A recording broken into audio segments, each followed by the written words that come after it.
Testing, testing.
Hello and welcome everybody to this, the third round of the Hankook series. I am now going to call this race the 4 hours of Red Bull Ring. We're now on board the TSU Tom. This is part of the race weekend, I'm going to call it. I thoroughly enjoy everybody trying to drive around a second or two slower than you can actually do. All the sandbagging. Look, sandbags are banned, by the way. You can't get that past me. I know exactly what you're all up to. Then, come qualifying, they'll all be going a good second a lap faster than what they're currently doing. They are on board Netabas. Leave the dimmy crazy dampers car. With Orange Juggernaut Racing Team. Frankly, these guys are a bit of a staple of the World Tour Club. They're not the fastest drivers, but they keep on going every round. They pick up the points, every round, scoring and scoring and scoring. And last season, they finished 4th place overall. If I remember correctly, that was the GTR Championship. Although I could be wrong. No, I am wrong. It was the 4-hour series. That was a very good championship. Myself and TSU Muller managed to win that championship. With a bit of luck, frankly. Unfortunately, we're missing a few drivers from that championship.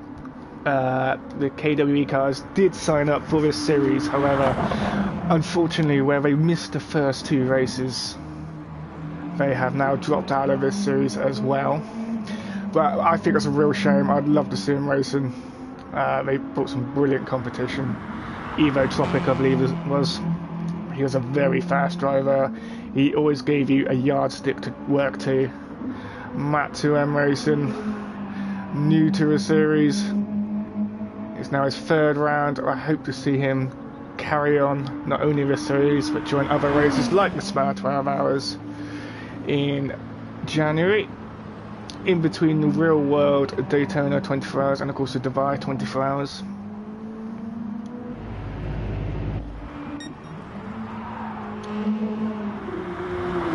TSU Muller There is. I am sure this man is looking for redemption from the disappointment of the last round at Monza. We were driving the Nissan RC92. I don't believe I have the name right, but it's something along those lines. Of course, there's a Group C car from the 80s. And I'm wrong about that as well. It's a Group C car from 1992. Of course, I think Group C, I think 1980s, as I'm sure many petrolheads do. But that car was kind of pretty much the end of that era. Of course, the Peugeot 905 won the last Le Mans 24 hours of that era. However, THG Muller's car, when he got to the grid, the car would not start. That's what you get for using technology that's nearly 30 years old, and unfortunately he had to retire on the grid. Absolutely devastating for the South African driver. So I'm sure he's out today looking for blood, looking to take the points. He's lost points on his overall driving standings, but thankfully for the team, THD Pepsi GT was able to win the round at Monza in the second part of the race. Of course, it meant the team only got 1 haul of points rather than 2. But half points is still good points. All the points add up. The points are there. There is Muller going 4 tenths faster than his personal best so far, which is 1:29.6.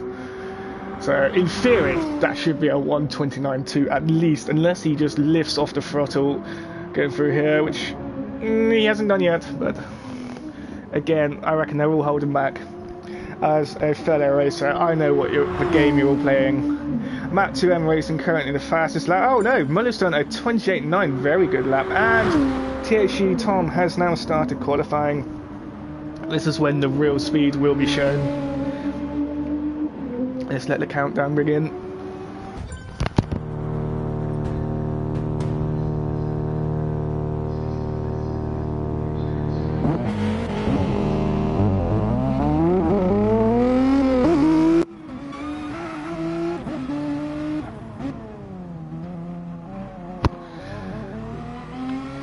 So here we are then, as the cars roll out on track. Everybody trying to find themselves some space. Let's see who's doing that. There is Alec Netherbass straight in the slipstream. Of course, the outlap doesn't count, but you want to be near someone to get the slipstream and the following laps. Now you've got to be careful. You don't want to damage the tyre. You don't want to damage the car even. It's very easy to turn the cars around. Coming out of turn 2 in particular, I really struggled with that in the week. Netherbass, I reckon he should be aiming for a top. I'm going to say aim for a top 5 if you're listening, mate. That would be an amazing result. Enrico there, just pulling over, trying to find some room.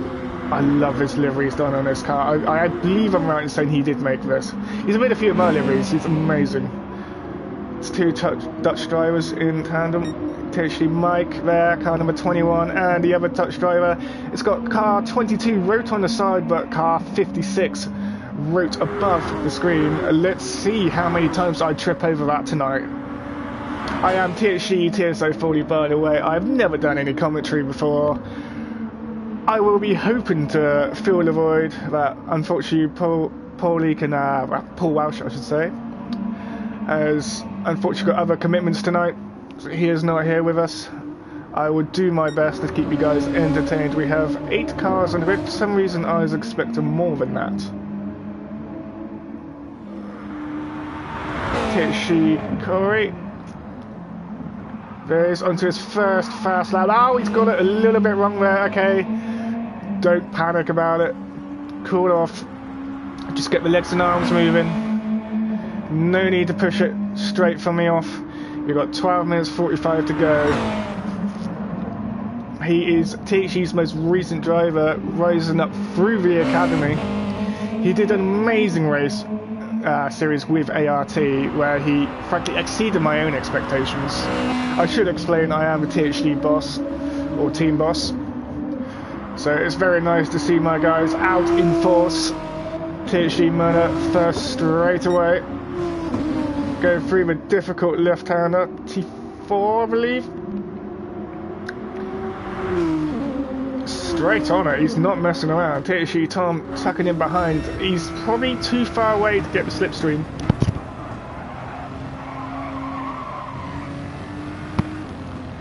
However, he's got to focus on getting a very good run out of here, which he has. There we go, on to fast. Look, THG Muller, 28.7, 130.8 from THG Tom. That puts him 5th. Not to worry, there's still time. Let me put in, yep, plenty of life left in the tyre. Corey GT, 6th place, 2 seconds behind the leader. What is his lap time? It was a 130.7. I believe he has more in him than that. He can do better. Tsushima already setting the pace, a very good lap there. Let's see if he can improve that further. I believe he can, whether he will or not is another issue. Oh, look at this. THD Mike. Oh, this can't be good for these guys. Maybe he can pick up a bit of slipstream, but you really don't want to be fighting for space on a quali lap. I'm going to say for these 3 guys, the lap's gone, really. It's a bit of a shame there. I think Mike most likely trying to get past Netabasta in a GTR. Or if I was Kevin, I would be backing off right now. Let the 2 cars ahead just go ahead, do your own thing, stay out of the way. Yeah, you got plenty of space. And there goes Mike. Oh, this is quite dicey for qualifying. Go on there. Well, this will be interesting if they do stay that close. I would be pulling aside now just to get out of the way. And none of the drivers have chosen to do that, so they're obviously happy with their position. Most likely trying to keep the slipstream. THG Tom going 2nd overall. Actually, it was a very good lap, a 29.0. There we go. There goes Mike. He's pulled out. I don't know why he waited for the next lap. It's just another waste, really. That is a shame to see. THG Corey 29.7. That's very good. Enrico Flavors already pitting for tyres.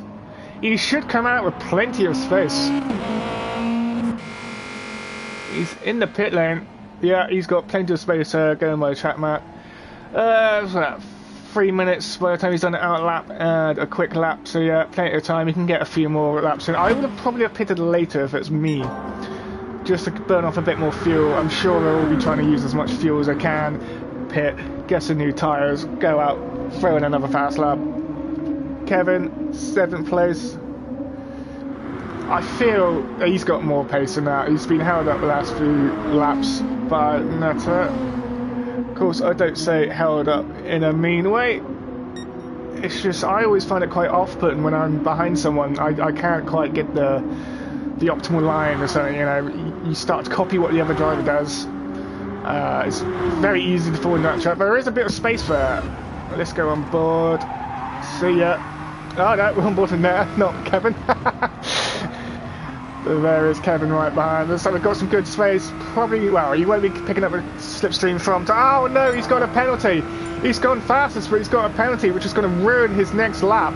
Because the board should be red. I don't know why it's not, but I am going to assume that this lap is completely off the card. Now, we have had a discussion at race control where there's the half-second penalty showing up again. Because the penalty comes at you so late, it informs the driver on the penalty so late in the lap, aka as you are crossing the finishing line. You cannot clear it in like 2 meters, it's impossible.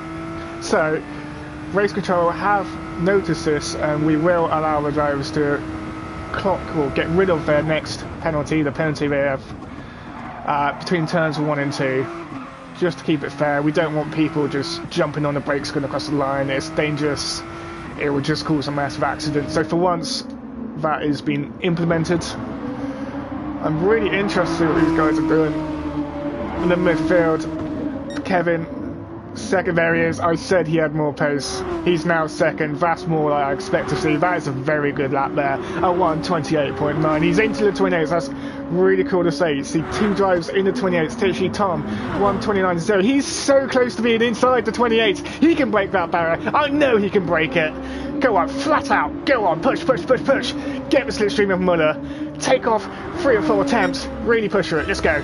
4 attempts down. Maybe just winding up the tyres. Should be full of heat now. Braking for turn. This is a very... Oh, he's hit the sausage. Oh, good exit. Wow. Yeah, I count as good. Luckily, the exit here is wide enough. You can actually save it still. As long as you get the power down, that's the main thing. Turn 2. I was in practice with him because he is my teammate. I tried to teach him a whole different line, and he's not doing what I was teaching him. Actually, that's better. But yeah, that's alright. I can live with that. He has listened. Straight on the power. It's actually quite difficult to get power down out of there. I'm at him racing 1:29.1. He's right behind, less than a tenth behind Tom. The top 5 are going to be very close. Look at that, 0.02 of a second between 5th and 6th. I don't think I've ever seen it that close. But let's go back to Tom. Let's try and knock Teichi Muller off the top spot in qualifying. Without being unkind to Tom, I reckon Teichi Muller is a faster driver overall. He lost a few attempts here, but he can gain that back. A good final few sectors, well, the last few corners. Anyone close behind? Netter is behind, too far back to get any form of slipstream. Let's not use chase cam. I find chase cam boring. Teichi Tom, oh, he's hit the curb really well. That's going to be a good XL. Hopefully he can bring back those temps he lost. 28.6 by the poleman, or current pole position. 29.5 by Teichi Tom. Still in third. Third place is still a very good position. Now, if it was me, if I was in this car or in any of the cars right now, as Kevin is currently doing, I would be pitting. I would want some new tyres. You lose a minute and a half doing the out lap. You then give yourself basically 2, maybe 3 laps to put in your best time on new tyres, on a lighter tank. Just go. There we go. Look, they're all listening to the commentator. Now this is going to be the good bit. Now, why isn't Muller pitted? I realise he is pole, but that's only for now. This might not be enough. I hope for his sake he is pitting at the end of the lap, unless he's on a faster lap. Which, going by the live timing, no, he's not. Not so far. 22.5. He's very close. In fact, he's yes. Actually, ignore me. I'm going to say go for it. Oh, he might have just yes. There you go. There's the purple. And he's doing that on 7 lap hour tyres. Now the tyre life, he pitted on lap 6. That explains why he's going fastest. This is exactly why you need to be pitting for your tyres. Here is Teichi Muller going around the final 2 corners. So I'm going to say probably the most difficult. Why is he pitting again? No, you just got rid of the purple. Why are you doing that? Anyway, he has. Kevin, I would be... Yeah, there he is. Is he on a push lap right now? No, there should be an out lap. It is an out lap, so he can leave off. And Mike Vegan a little bit wide on the exit. It's very easy to do, in fairness. So let's see what's going on near the bottom. 8th place. Now, frankly, 8th is such an underrated position. 8th is the best number, by the way. Enrico Cables, car number 56 and car number 22. I think that's the best way to call it. In the 8th place at 130.0. In the Subaru, I believe, off the top of my head, no, there are 2 Subarus, and Corey's in the other Subaru, and everyone else, no, we've got another Subaru here, with Matt 2M Racing. So the battle of the 3 Subarus I did some testing, just to help see what the Academy boys are up with. It's a very quick car. I think this is probably the best suited track for the car. So I hope these guys, especially Enrico, who was once my teammate in a race we did, can bring in some better lap times. Here he goes, 127, 128, 129. He improves by 2 attempts. Still not enough. He's still got 12,000ths of a second for Corey. Look at this. The fight for the Subaru is right at the bottom. But hey, the bottom in this case is top 10. That's still brilliant. Corey GT35. In car number 55, pedal to the metal now, out lap, warm up the tyres, lift off through there, he does that, and he's still getting a little bit screwy on the exits there. He's going to have to warm up the tyres. Let's go on board with him. Down to 4th, 3rd. Oh, he's sliding, you don't want to be doing that, just hold off, you've got plenty of space behind you. He's also got plenty of space ahead of him, in fairness, but oh no, you don't want to be sliding the tyres. You want to conserve the tyres this lap. From now on, you need to push. You need to carry the momentum through the final 2 corners. Why is Tom pitting as well? That's... wow. Yeah, you will have enough time to do 2 laps. Well, an hour lap and a fast lap. So he's leaving it right to the last minute to do this. And look at that. Teichi Mike, 29.0. Oh, I thought he was ahead of Tom. Tom, who's improved to a 29.045. It's an improvement, but it's an improvement and make sure he keeps 4th position. That is brilliant. He's actually thrown that in right at the right time. TSG Mike, he's got less than half a tenth to find, and he's found what he needs already in Sector 1 alone. This will be interesting. Oh, he's changed the gear wrong. Unfortunate for him. Up to 4th, up to 5th, but I believe that's going to kill his momentum all the way down the hill. Breaking down, down the gears, go, go, go, go. Off the throttle, leave it, power, power, power, power, go, careful, careful, and he's up to 3rd quickly. Definitely what I tried to do for it. I tried to be fast, but I'm not. Left it into turn 4, I don't even know my numbers, but here we go. Careful now, oh no, he's dropped it, he's going to have to wait. And he's still up, actually. How is he still up? That's brilliant, it shows that he has even more life in the tyre and further to go. He can get another lap. There are mistakes in this lap, but it's still enough to beat Tom, I believe. He's going to be able to do it. Oh, he's gone wide, but he lives. Going right, full send now. Oh, he's got a penalty, that's it, it's done. His qualifying is over. That is so unfortunate. He will have no more speed, and unfortunately that one error has ruined his last chance to have a go at taking 4th place from Tom. Kevin has put in a blinder of a 28.9. I thought he did. No, it's Matt 2M Racing that went up. 28.8. We are going to have a real race in our hands, and these are the times these guys are pumping in. Car number 86, let's see if it's got the same number on the side of it. And look at that, a Subaru 2nd place. I believe that is the first time we've seen this in this place. And there again, we have car number 31 on the side and car number 86 at the top. Now, how many times I'm going to trip over this in this race? Kevin behind him. Is he trying to steal a slipstream? The lap time's dropping off a bit. Tyre wear is still good. He can still push. This will be his final lap, pushed out. Now, I wonder if Matt is on. They're both on quick laps, so they have to live with it. You both just have to push. Matt definitely is. He is pushing for that pole position. I see no reason why he can't get it. Kevin, he's in the final podium position. I guess Tom can take it away from him. He's 4 tenths down now. I don't think he will improve this lap. THC Muller has, well, he's gone even quicker. 28.462. That should be pole position. We'll see. That's a good 4 tenths a second there. Muller has finished. Matt, he hasn't backed out. Still go for it. You never know. You can find it. Just keep pushing. Push, push, push all the way to the end. 128 now. He's not going to be in it. That's 2nd so far. Kevin, he has backed off. THG Tom, where is it? Oh, he's also finished. I was hoping he would come through for last lap gas. Mike unfortunately lost his position. Well, he lost a lap at the start, at the end of the last one. Netabas, again, he is finished. I believe everyone has finished. So, THG Corey actually, well, that 12 thousandths of a second was enough to keep him this, what I call a smaller battle with the Subarus near the back. Still top 10 position, 7th place, 8th place. Oh, look, Enrico is still pushing. He can get this. It's only 12 thousandths of a second. He should be able to push. Oh no, he slid wide. He slid wide. That's not good. Ah, that's a shame. He could have had that together, and yeah, he's backed out of it. So then, this is what our grid looks like for the start of the race. Let's not go and chase Cam. Right, THD Muller at the start. Qualifying is ended. Matt 2M, look at that, Subaru, 2nd place, Kevin 3rd. Right then, ladies and gentlemen, let's see how this goes. Of course, a rolling start. Hopefully no T1 dramas right at the start of a 2-hour race. This is the last thing you want. There we are, qualifying times on the screen. I'm going to put a little bit of air between the two drivers.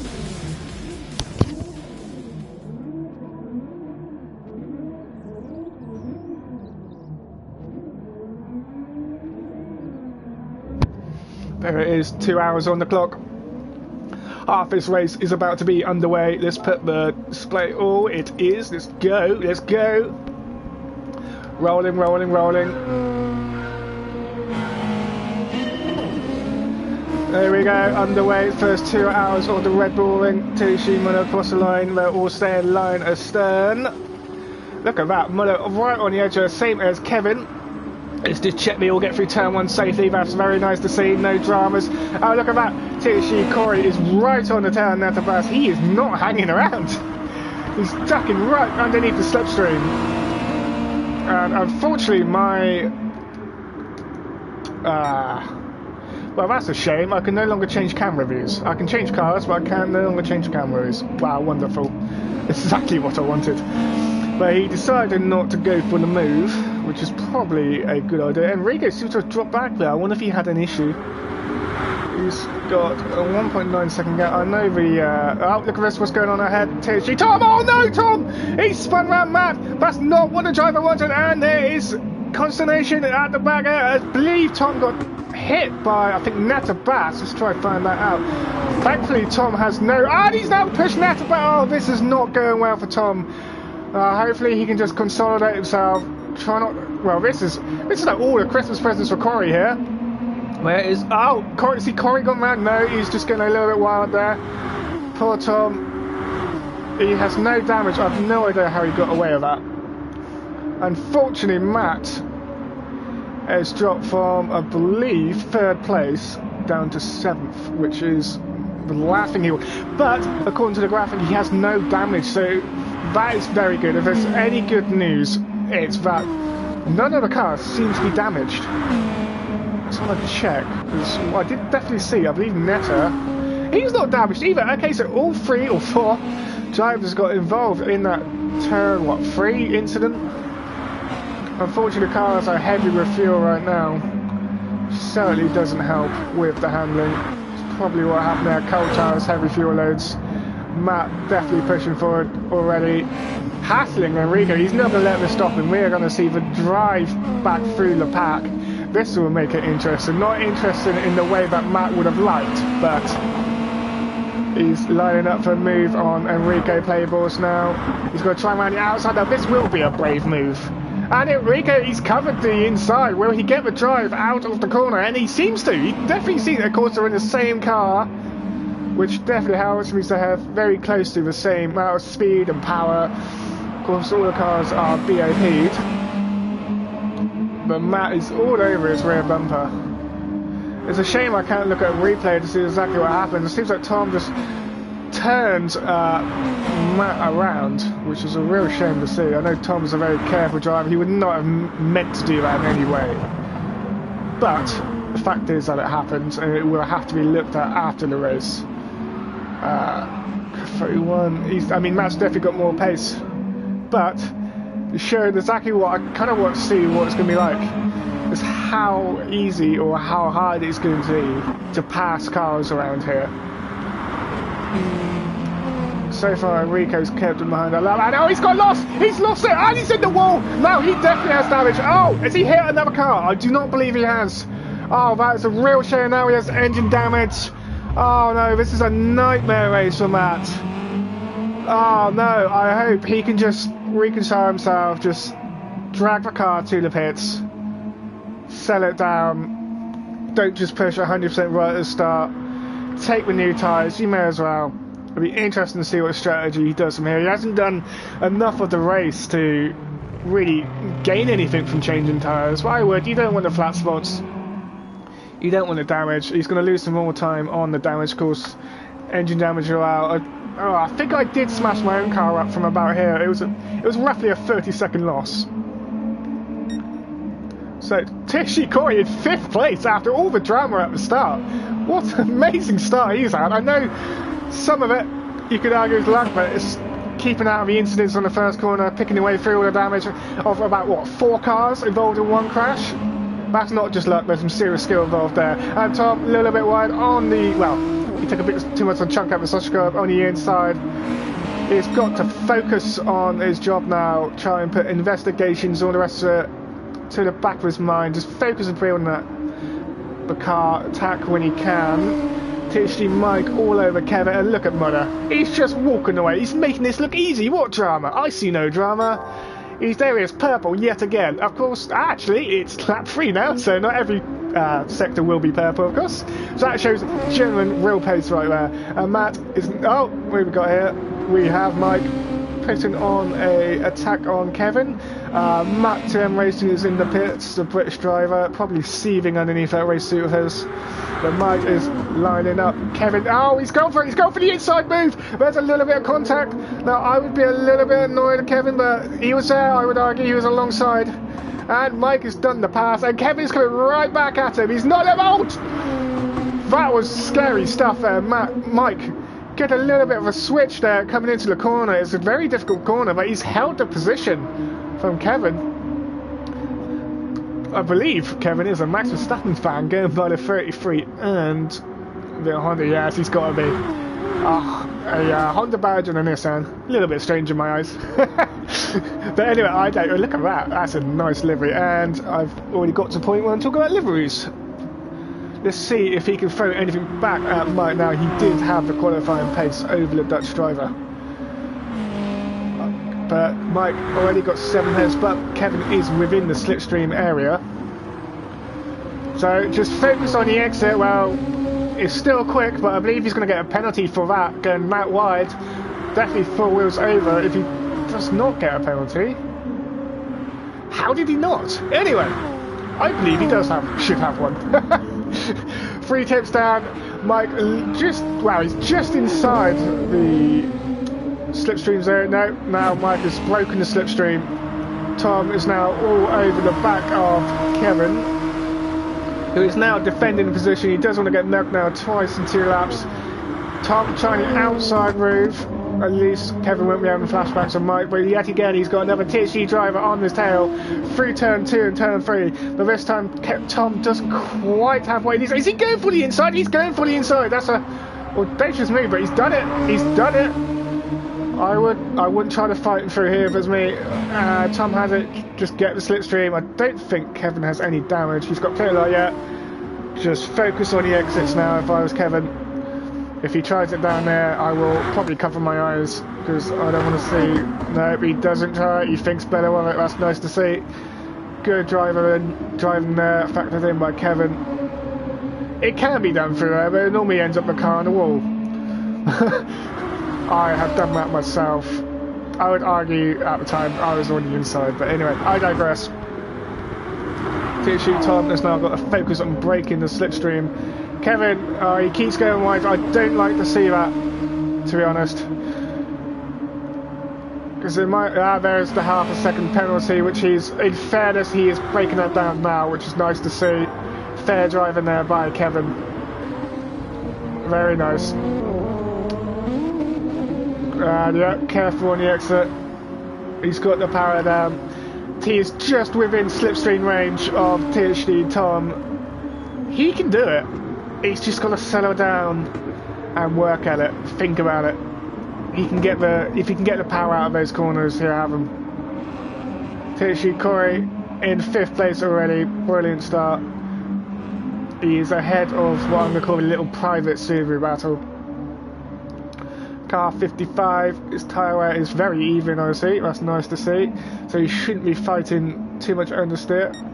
I found the car very stable through these corners, so I actually prefer it over my GTR around here at least. It does miss a few kph at the end of the straights, but other than that, I think it's probably the most comfortable car to drive around here.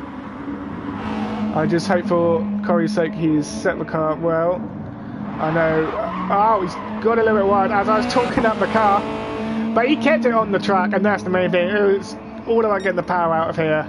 9 tenths down from laps. Yeah, I reckon that's, well, he's probably lost a few tenths there on that exit, but laps 8 and 9, I think he starts to lose about half a second-ish, just through tyre wear. You just see a bit of tyre wear every now and then. Of course, the fuel burn will help make the car faster, but then you have the tyre wear on top, which makes it slower. So the cars change in how they handle across the race. So you never really have the same car. It's because when you put on the new tyres, I look at that, a 28.3 from Muller. What a stonking lap. 2 laps, he had a bit of a terror in the last 2 laps. I don't know what's happened there. He's gone over a second slower. I wonder if he's gone wide. Unfortunately, I've missed that. Or maybe this is his race pace creeping. He's gone wide there on the marbles. He's going to need to clear up the tyres for a few corners. He's going to have lots of marbles stuck to his tyres, which will give him handling difficulties. But he's only 1 tenth down this lap. So that's good to see. He's keeping up the pace. 2 second gap to Mike. These two are actually starting to break away now. Mike, once again, showing he has real genuine pace. He did an amazing job at Monza. He went on to win the first lobby. And Muller, of course, had the engine problem with the Nissan, so Yet here he is driving yet another Nissan.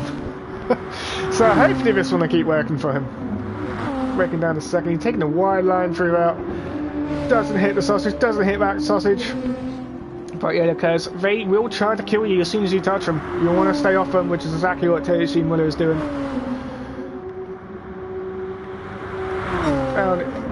Down, does he use first through? He does use first. That's pretty interesting.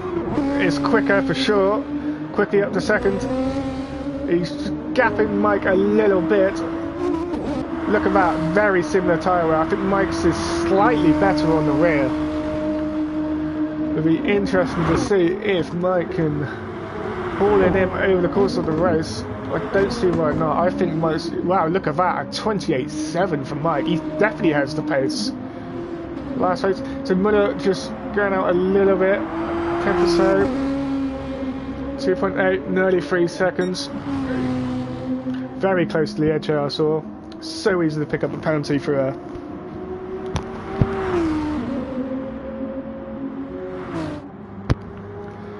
Here we go, another hopefully stonking lap by THC Muller. Really put the bar. I can see the car squirreling under the power. He wants more speed than the car's willing to give him. The tyres are good, they should be giving him almost maximum grip. 28.5, he's right on it. Excellent pace there from Muller. 2019, he lost a few temps there. That's alright. That's still within half a second of his best lap. That's about right. I love this green livery they have in the car. Of course, the car did change liveries when THC Waterskin dropped out of the series due to personal reasons. Unfortunately, a bit like THC Belkin for Corey's teammate. Well, Corey replaced Belkin. Here you go, THD Mike going faster still, so he's still pushing. I can see by the way the car is moving, he's pushing. Up the hill there, it's very tricky to get the power down. Car 0 on top, car 21 on the side. Yeah, they're all trying to confuse me. First time commentating, look at them, the whole field is trying to confuse me. Fearless, yes, definitely fearless motorsport. You need to be fearless around here. Absolutely need to. This is a very tricky track to get a hold of. And to get it right as well, it takes a lot of practice. It's so easy to lose it on the exits of turn 1 and 2. We've all done it. I mean, the amount of times I put the car on the wall out of those corners. Yes, he is catching Mike a little bit. He's got a 1.9 second gap to work on. He needs to get the gap to about 0.85-ish to start getting the slipstream from Mike. So he's got over a second to work back. He is my teammate. Of course, I would do my best not to be biased, but I'm happy to see he got no damage from that. Wow, that turn 3 incident at the start, which unfortunately has put Matt right down to the bottom of the field. Not where he deserves to be. You can see the damage there on the front of the car. 43 second gap to Netta Bass, which unfortunately has put him back down. Again, he can try and work his way up through the field. I feel like, again, he should be aiming for top 5. I don't see why he can't get it. Of course, Corey and Enrico will make sure he doesn't. But he has the pace, so a strong top 5 finish. It was Dimmy Crazy Dampers and Netta Bass who got a top 4 finish in the 4-hour endurance series last season. So they've already proven they are top 5 material. They might not be the fastest drivers on the whole grid, but they know how to do it. They've done it before. They've proven it. They've got nothing to prove. They can do this. I reckon before the season is out, they will get themselves a podium, frankly. Enrico Playball's not quite on the face, but 29.8. He's broken the 30-second barrier, the 1 minute 30 barrier. That's always great to see. It means he's still pushing. It's quite odd, he's done his fastest lap on lap 9. Here we are now on lap 10. Let's see if he goes any faster on this lap. Keeping it quite tidy for only a 10th down. This could still be at 29. He can still do it. He's got to try and catch THC Corey with a 7, well, nearly, let's call it 8 seconds. I know it's fluctuating a little bit, but he can absolutely do this. Of course, Corey will do his best to make sure he doesn't. Across the line. Not quite. He lost a few tenths there in the final 2 corners. I know, of course, in a 2-hour race it doesn't all come down to lap times, but as a fellow driver, it's what you always look at. Everyone wants to see the best times. Muller has pulled out a little gap there. Mike's pulled out a little gap on Tom, which shows he's still pushing.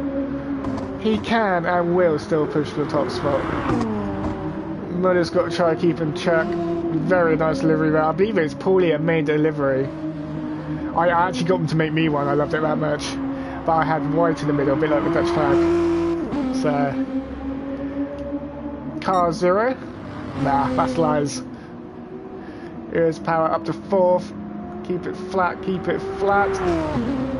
I wish I could change view. I want to go on board, but maybe if I back out, or I don't really want to try it. I don't want to ruin it all for everyone. A little bit wide. Oh, he's cut the sausage there. On the curbs again. You can use that green runoff, mate. Use it. It's quicker. Go for it.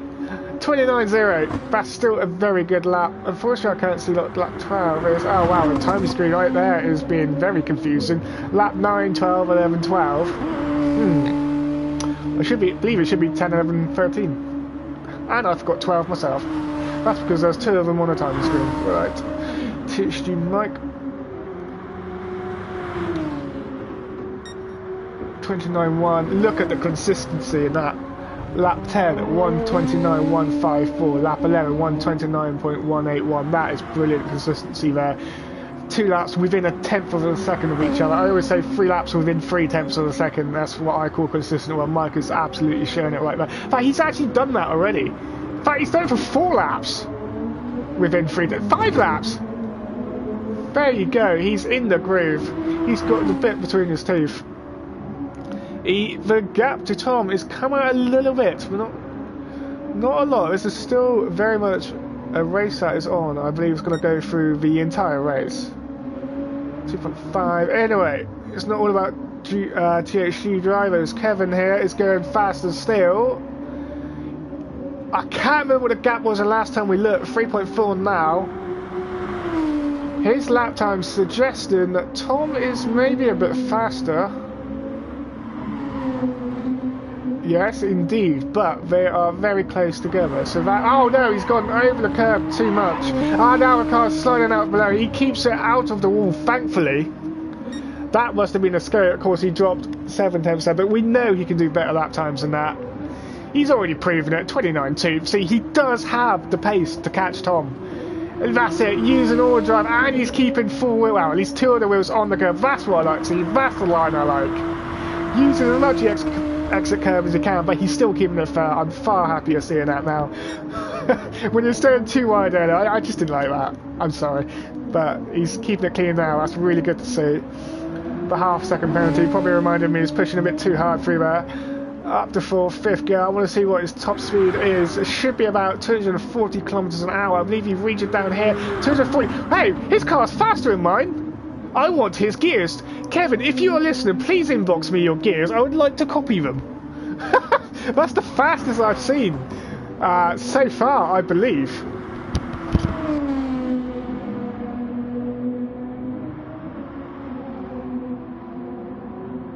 Sorry about radio silence. I needed a drink. Look at that, 1/10 down. He is pushing. The gap has come out a little bit with 7/10. That would be the last corner shenanigans, the last lap.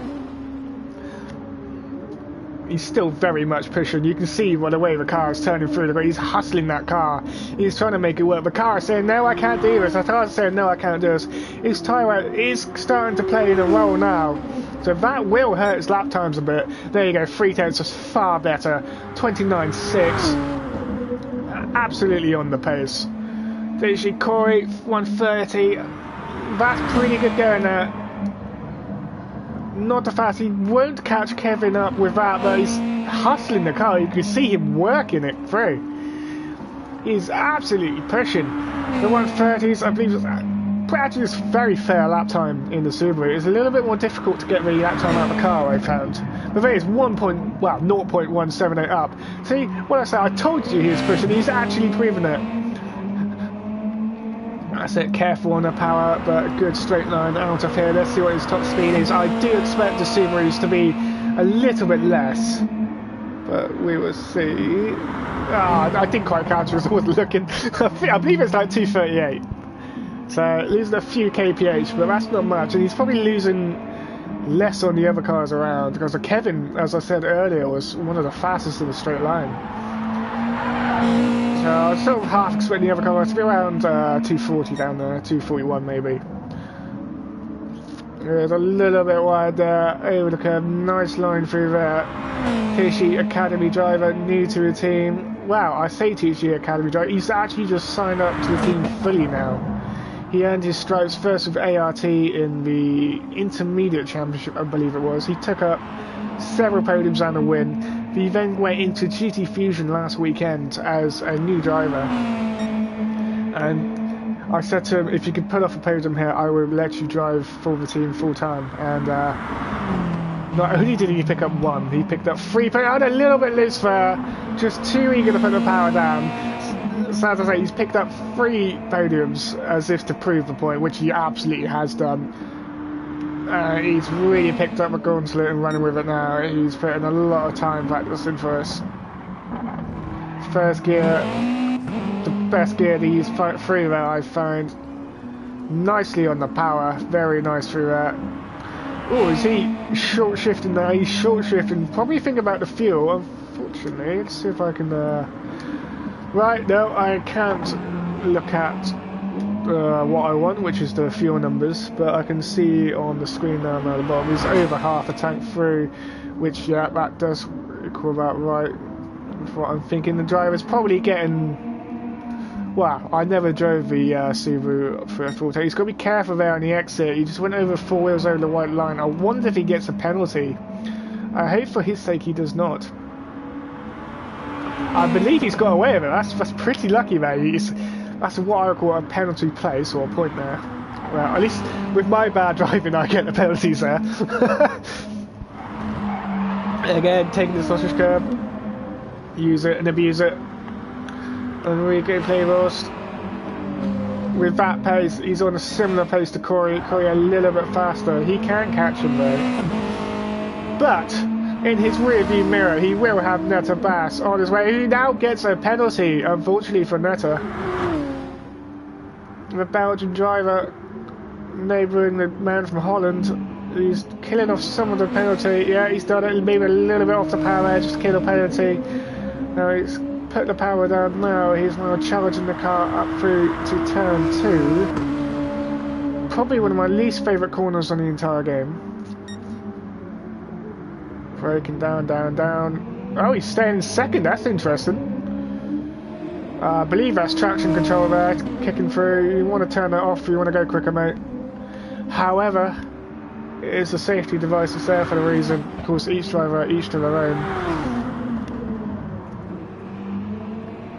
I mean, to us, out of those 2 corners, I might start turning it on, because the amount of times I've looped it there. Matt 2M Racer, he's caught up. Wow, he's not there yet, but that was a 43-second gap last time I looked. It's now 36 seconds, that's nearly 10 seconds down. He's pumping in laps, look at that consistency. 129.7, 129.6, 129.5. He's actually just getting faster and faster.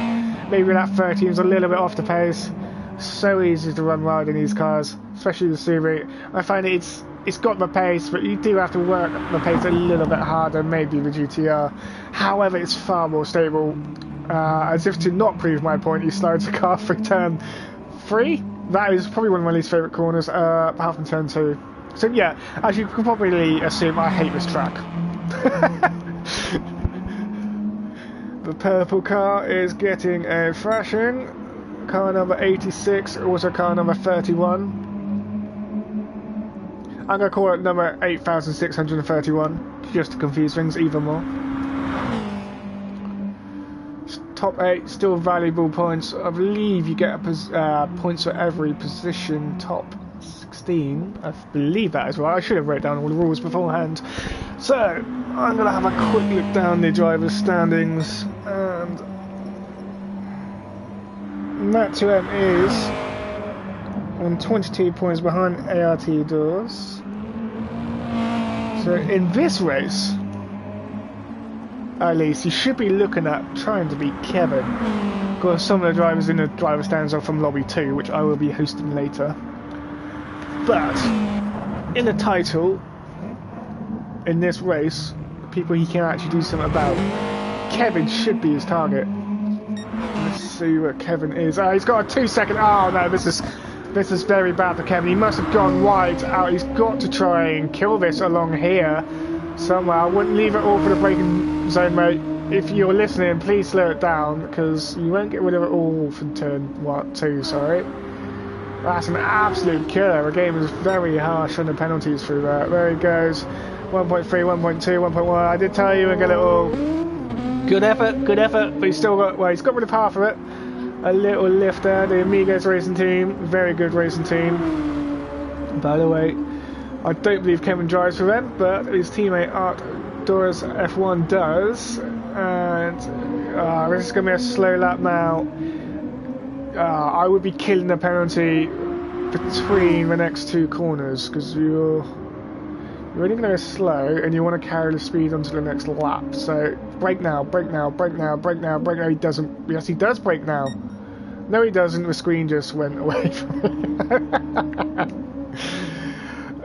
Oh no, don't carry it across the lap, mate. That is very much not allowed. You will be penalised. And unfortunately, I have you on stream as well. It's a very bad idea.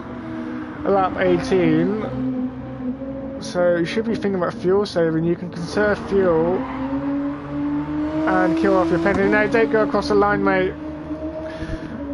And he's gone across the line. That is now a bigger penalty for the Belgian driver. I hope you read that in the rules. I did try to warn you. You've got it coming, I'm afraid. I'm now going to call it AlphaTauri driver. Must be Alex Albon, because he's not doing very well with the penalties.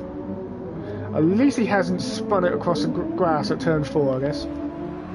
But yeah, that's a definite penalty after the race for him, I'm afraid. I know he does eventually clear it, but that's not what we want to see. We did give some discretion, in fairness to the club, for picking up a penalty right out of the final corner, but yeah, that's not good enough, I'm afraid. So that does at least mean that Corey will gain some seconds back. I thought she's lost a little bit more. With an 11-second gap, 10 seconds. Oh, it's actually coming down. I guess that's just where he's killed off the penalty. Kevin is going faster. Unfortunately for Corey, the lap times are going the wrong way to catch the driver from Belgium, but he's in a top 5 position. That's a very good result. Top 5 is brilliant regardless of what championship you're in. Even say top 10 is something to be proud of. Unfortunately for everyone in this race, and everyone will be getting this top 10, and Netta Bass has got past Enrico Playballs. I missed that, unfortunately. I have no replay button because I'm a noob at this. There's the Hankook driver. Ah, what's the team name? I need to find the team name. Where's my notes? SRT Racing. What a brilliant name.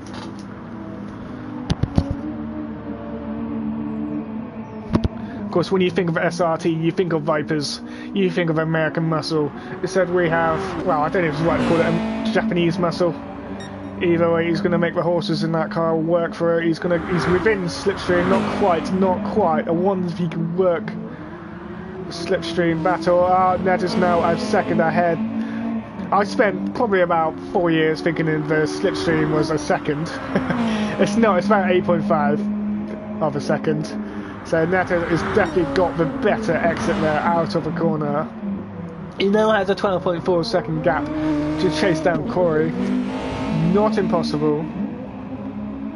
His times are better than Corey's so far, I'd say, looking between the two. He's got the odd bad lap though. It's probably where he's trying to overtake Enrico Playboss. Just maybe got it. Oh, and Enrico's nearly. Oof. I thought he was going all the way around, but he held on to it there. He did hang on to it. That was brilliant driving there from Enrico. The Dutch driver has already proven himself a race winner. He came second in the line rules event. And then I drove the LMP1 car, the Peugeot 908. To the front with a very good race of THU Miller, who's of course out front. He has put his lead up to 6.1 seconds. We're already half an hour into the race. That's brilliant news. Let's see when people are going to start pitting then. I was thinking maybe 20 minutes people will pit. Keep the car light, keep it fast, keep it slick. Obviously no one's done that unless you count Matt, who unfortunately had to pit for damage. There he is, still pushing away. He's got another 4 seconds out of Enrico, probably helped by the slight battle he had with Netabas. Unfortunately, this race went all wrong for Matt. He deserves better than what he's currently getting. And the wounded animal still fighting back there. He's taking a good 12-13 seconds out of the cars ahead of him. 1 minute 12 down on the leader. It'll be interesting to see where he can get. So if we say half an hour, it's taking 10. Yeah, I mean, in theory, he can get.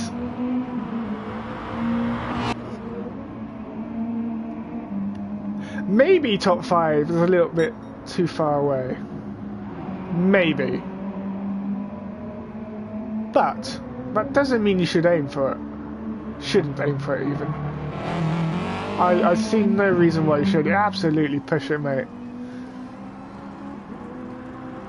Tissue Tom, I'm hoping will apologise. I didn't really see it, so I shouldn't really judge. To be fair, I didn't see the whole thing. Of course, the stewards will look after the race, the incident as a whole, look through all the options, see what actually happened. It looked like Tom just caught him on the edge, spun around. He did, in fairness, wait, I believe, but then he got hit by Netabas. Unfortunately, both drivers walked away with no damage, so he did try to do the right thing, it seems, but right there and then it was also the wrong thing to do. So it's a rock and a hard place for the Belgian driver.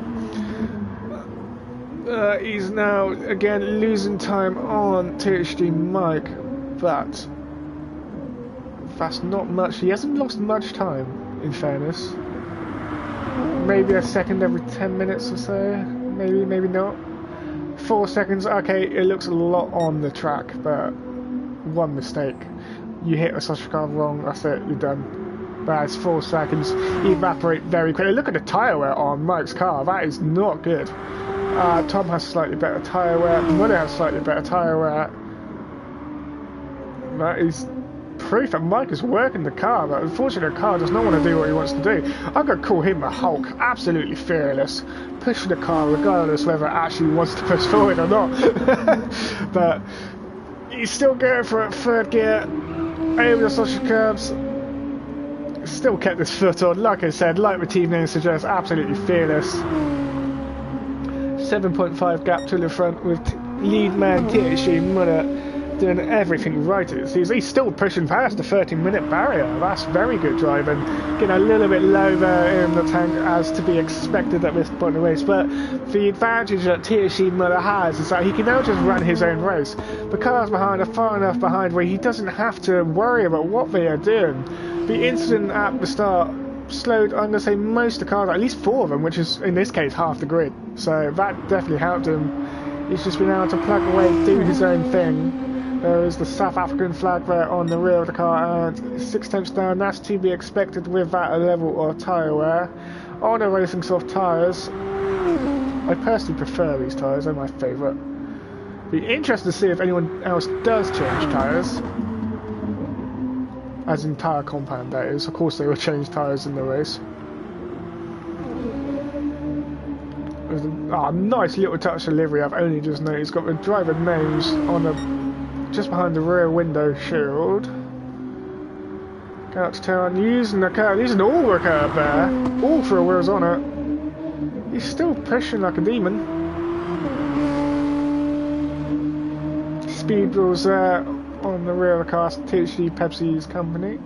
I'm actually wearing one of their t-shirts right now. They're very nice shirts. Absolutely go check them out. And that's a plug there I probably should never have done. As I said, I'm an absolute amateur at this. And there we are, first pitter, or first pitter due to fuel and tyre is THC Corey 35 minutes into the race. So if that was me, probably would have pitted at 30, because I don't see how the extra 5 minutes is really going to help. Be interested to see if he goes for a lighter car or not. It's a shame you can't see the tank filling up as they're in the pit lane. I always want more. It's like me as a driver, I always want more. It'd be interesting to see if he comes up behind Matt 2M Racing. I don't believe he will. There is Matt going past. The car on at least there is. Yeah, so unfortunately on the screen it doesn't really show him going down the pit lane, it shows him just like zooming forward on the track map. That's what I was looking at. 3.9 seconds. This, if he can, well, I don't see how he will get ahead really, but that's got to be a good sight from that. He knows he's not too far behind. Of course his tyre's not quite as old as the other cars. Still, look, he's still going faster. What brilliant driver after 23 laps. Now, why is it telling me, according to the graphic, as Kevin comes into the pits, according to the graphic, lap 23, Kevin came into the pits. However, that does not comply with the tyre wear I am seeing on his car. So that's a little bit confusing. I am going to say lap 20. Okay, that's just changing around. So the game graphics are indeed confusing. As Netta and Kevin, so Kevin should come out ahead. Netta, unless Netta does a great short fuel. And Enrique Playballs is now in the pit lane. Let's wait and let the positions slip and slide around first. I think Corey should get the jump on these guys. He will be too far behind Kevin to get ahead, but he does have fresher rubber for a lap. Oh! Hit the sausage. You gotta keep hitting the sausage. 5th place, he still keeps it. And Kevin's got himself a half-second penalty. I'm not sure how, coming out the pit lane. Oh, I wish I didn't miss that. But he's got rid of it already, that's good there. And there goes Muller.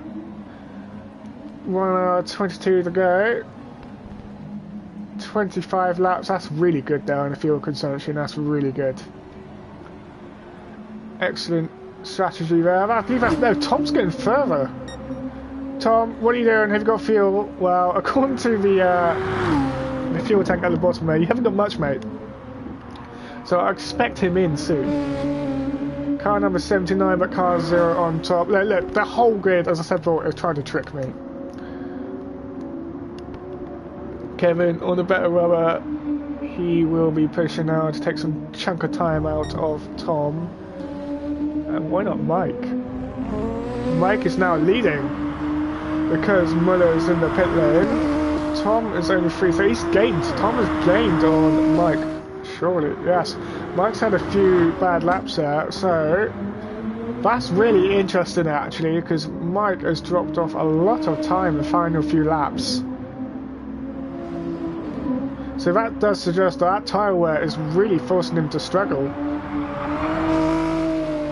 A car at least seems to be behaving, doesn't mean that it is.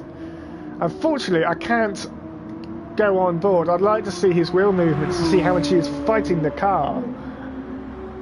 Unfortunately, the game is decided to be buggy, but at least, I guess, at least it got bugged on the what I call a camera view thing, broadcast one.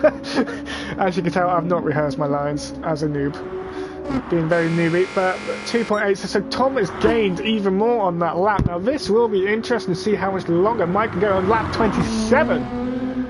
Instead, he's gone what, 2-3 laps further than anyone else.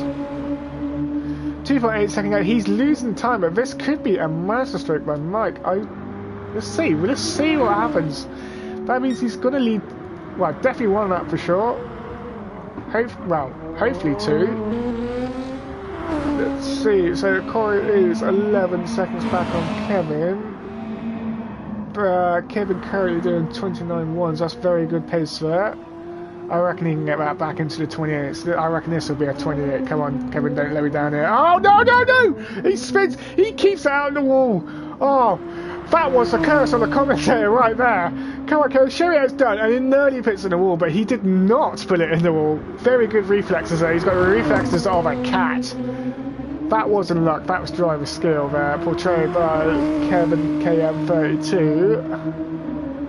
I mean, if that was me, I'd be in the wall now, writing a big insurance claim. It wasn't me, sir. It was somebody else.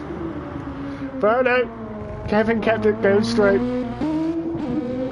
Of course, that did ruin his lap, but quite frankly, you don't care about a lap time when you got that close to a wall. And Mike is now in the pits. He's done 40 minutes.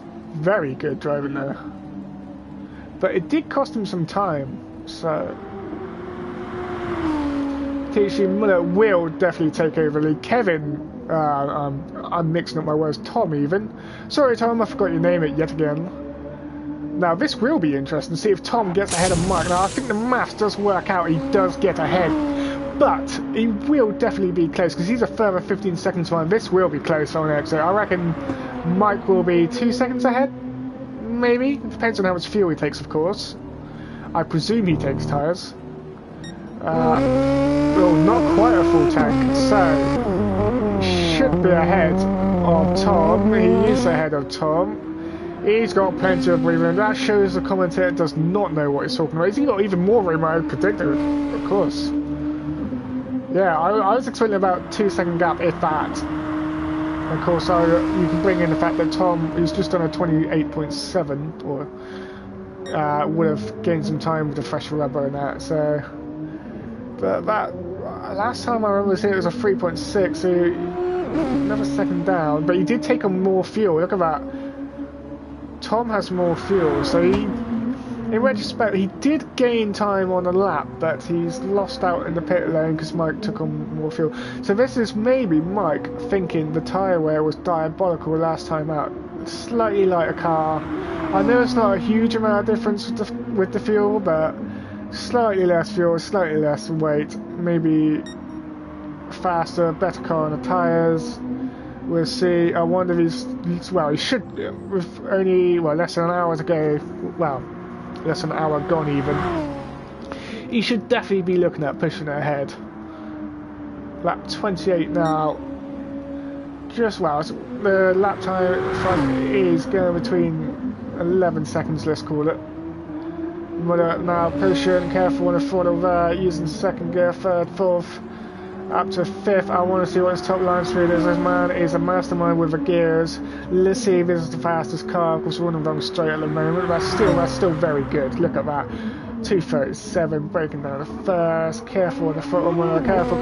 Go. He's going. I want to see his top speed, because last time I looked away at the right at the wrong moment. Yeah, 243, there you go, he's matching Kevin. I think Kevin holds 243 a little bit longer, but he's still matching. I mean, look, these two guys can do more than I can do.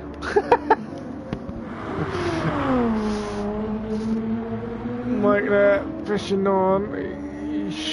His car must feel completely different on the new tyres. It's a lovely feeling. We got some nice new stickered Hankooks.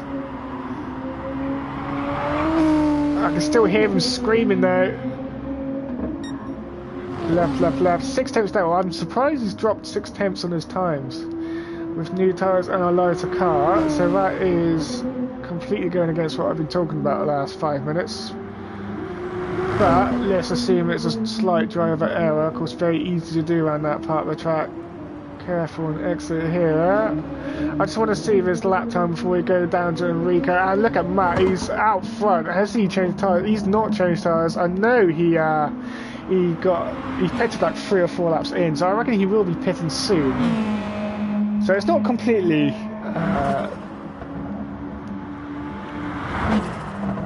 there he goes. It's not a complete surprise that he stayed out longer, because of course he pitted after 3 or 4 laps, I think it was. So yeah, I would look, his fuel is low. He will be in soon at least.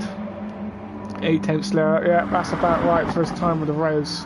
Well, this is also quite interesting. Put him onto a completely different strategy, and he's catching Corey. I believe Corey was 5 seconds ahead when he came out of the pit lane. Now he's within 3.2. Let's have a look at the times.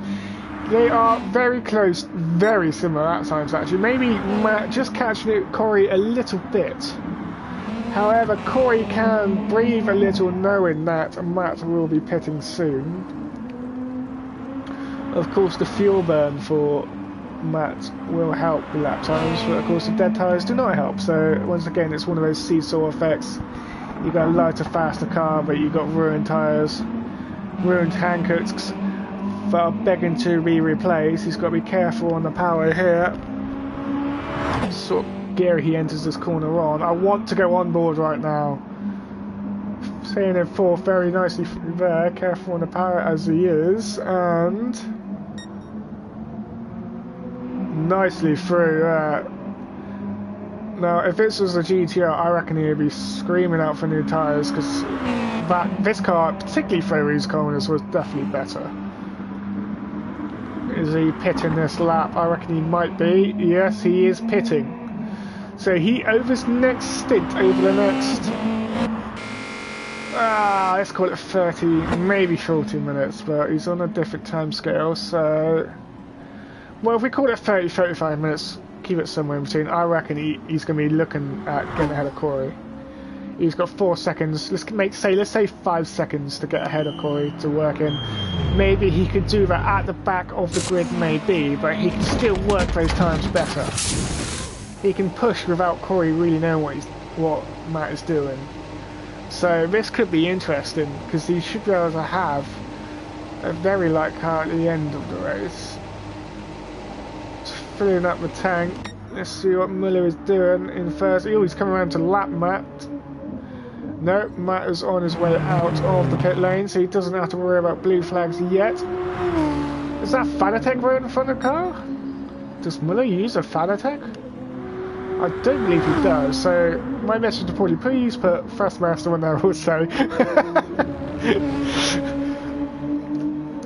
So, because of the shenanigans at the start of the race, car number 8631 is not too far away from being lapped, but he should have the pace. In fact, he will have the pace to make that difficult for Muller to do. I've got 10 comments, have I? Cool.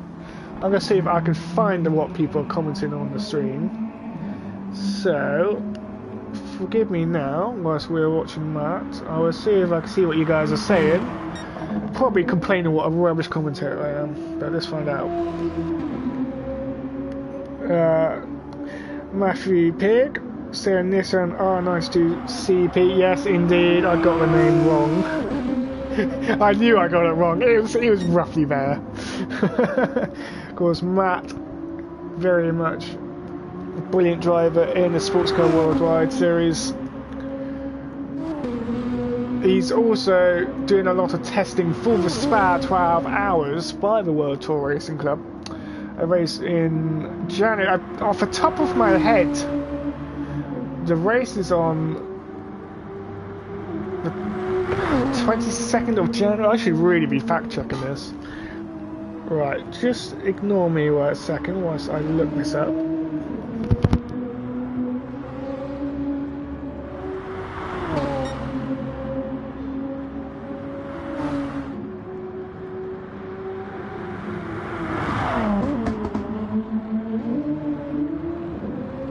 And for once I got my facts correct. It's on the 22nd of January.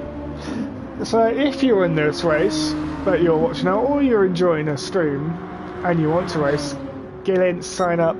I believe the Jaguars are fully signed up. I think it's 3 cars. For each car, I believe there's a Jaguar, Ferrari, Porsche, Audi, Mercedes, so 3 of each, and as a team you have to enter 2 different cars. So, for example, Sports Car Worldwide Racing with Donardi F1 and Sean Cooney 92, they are entering a Jaguar and a Porsche, I believe, under that name. So, as a team, they've had to choose 2 different cars. There are 3 cars of each. It just helps keep it different rather than just the same team getting the same lap times at the same, choosing the same car. It also means that a team can't hog just the best car. It's something that, as a club, the World Tour Racing Club does try to work in. It's trying to make it a little bit different for everyone. So one team can't just pick what they think is the best car and take 2 out of 3, Try to keep it fair. Last time out, Sports Car Worldwide did indeed race in the Spa 12 Hours. They put up a brilliant fight with Sean and Donardi. Donardi being the quicker of the 2 drivers. A little bit of a pro-am effort, I'm going to call it. I had a very good race with those guys. Very good, clean, respectful drivers. I was in a Mercedes with THC Isaac, who I would call a bronze driver.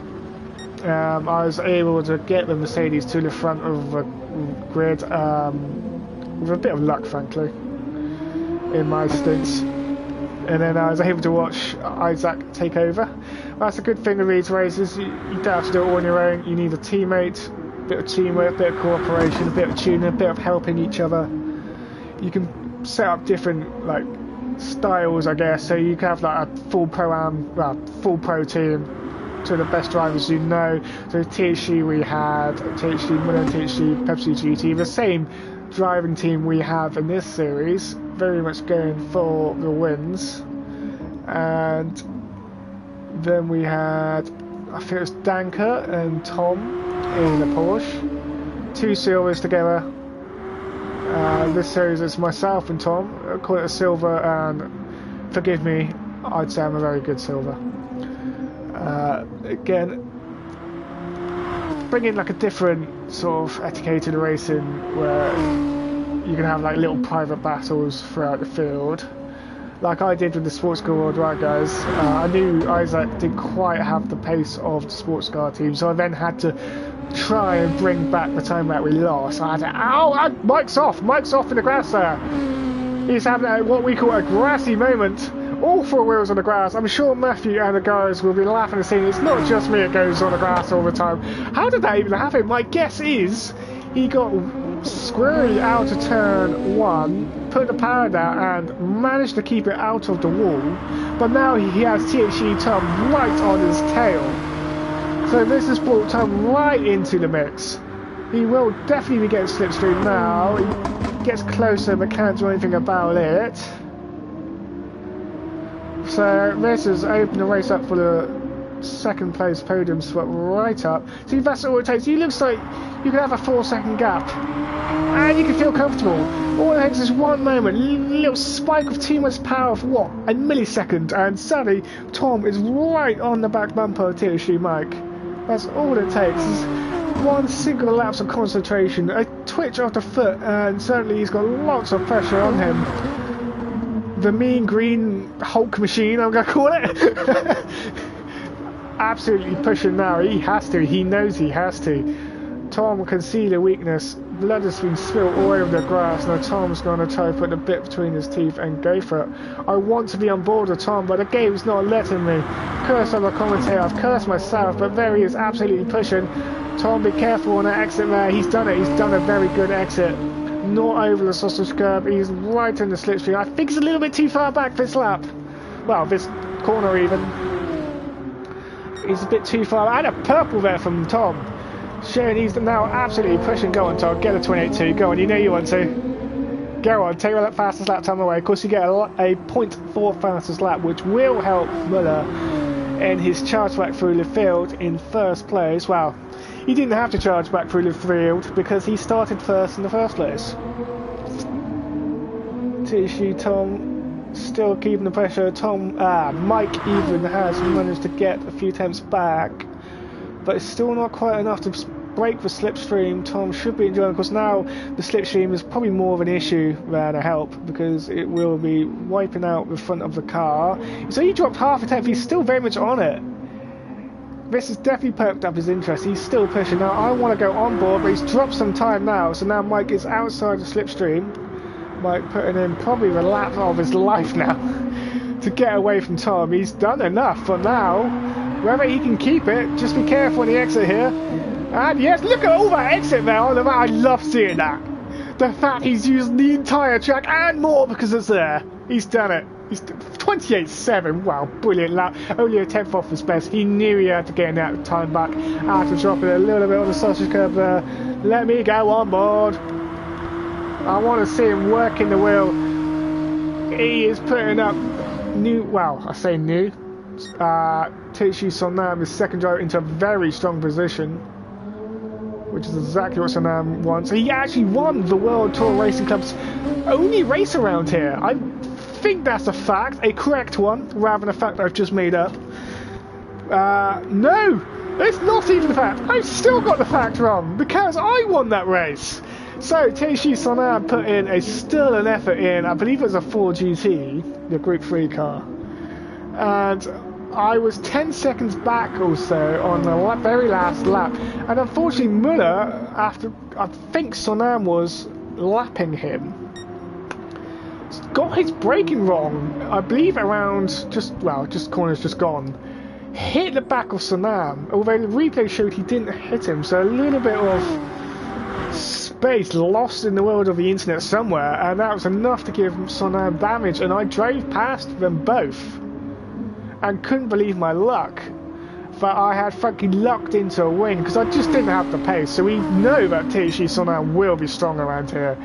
He deserved the win last time out. Unfortunately, luck was not on his side. Mike there breaking in. He's still pushing. Look how he's having to look around. Tom is now within slipstream, or is he not?